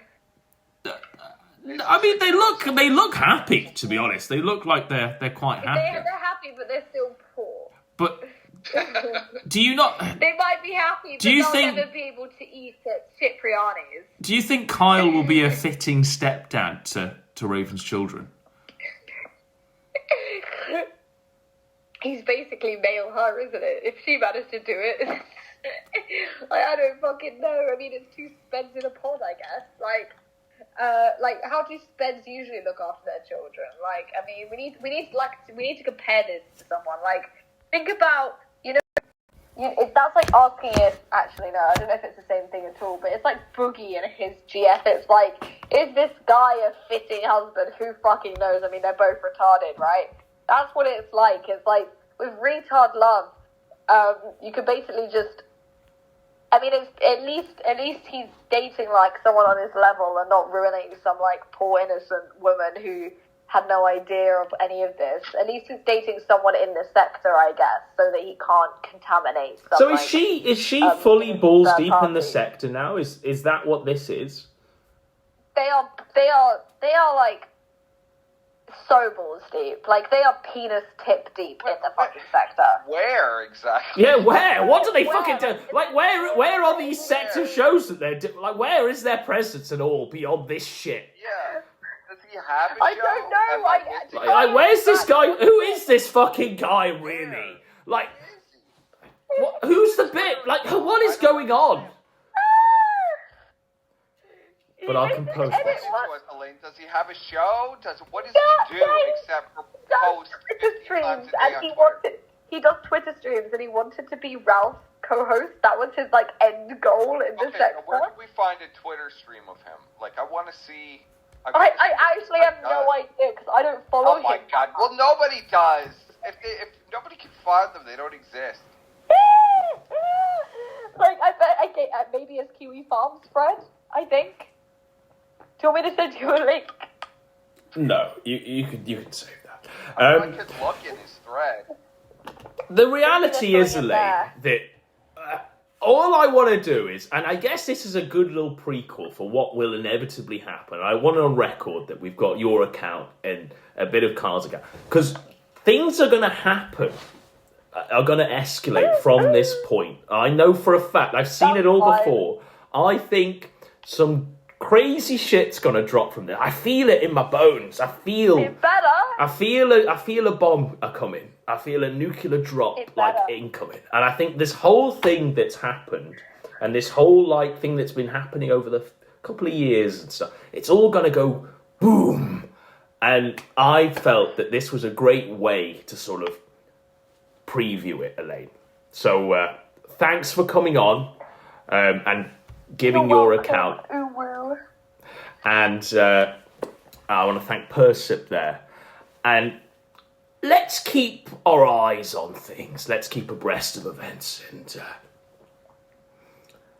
let's watch the skies, folks. Because I got a feeling in my bones. And I encourage you to watch it back. The 2.5 hours here. Take notes. And I think within this stream are the literal seeds of everything you're going to see play out in this, potentially the craziest arc in the sector. It might even be the season finale, where they all go to jail. All right, Juice! It's going to be a wild one, folks. I genuinely do think we're back in business.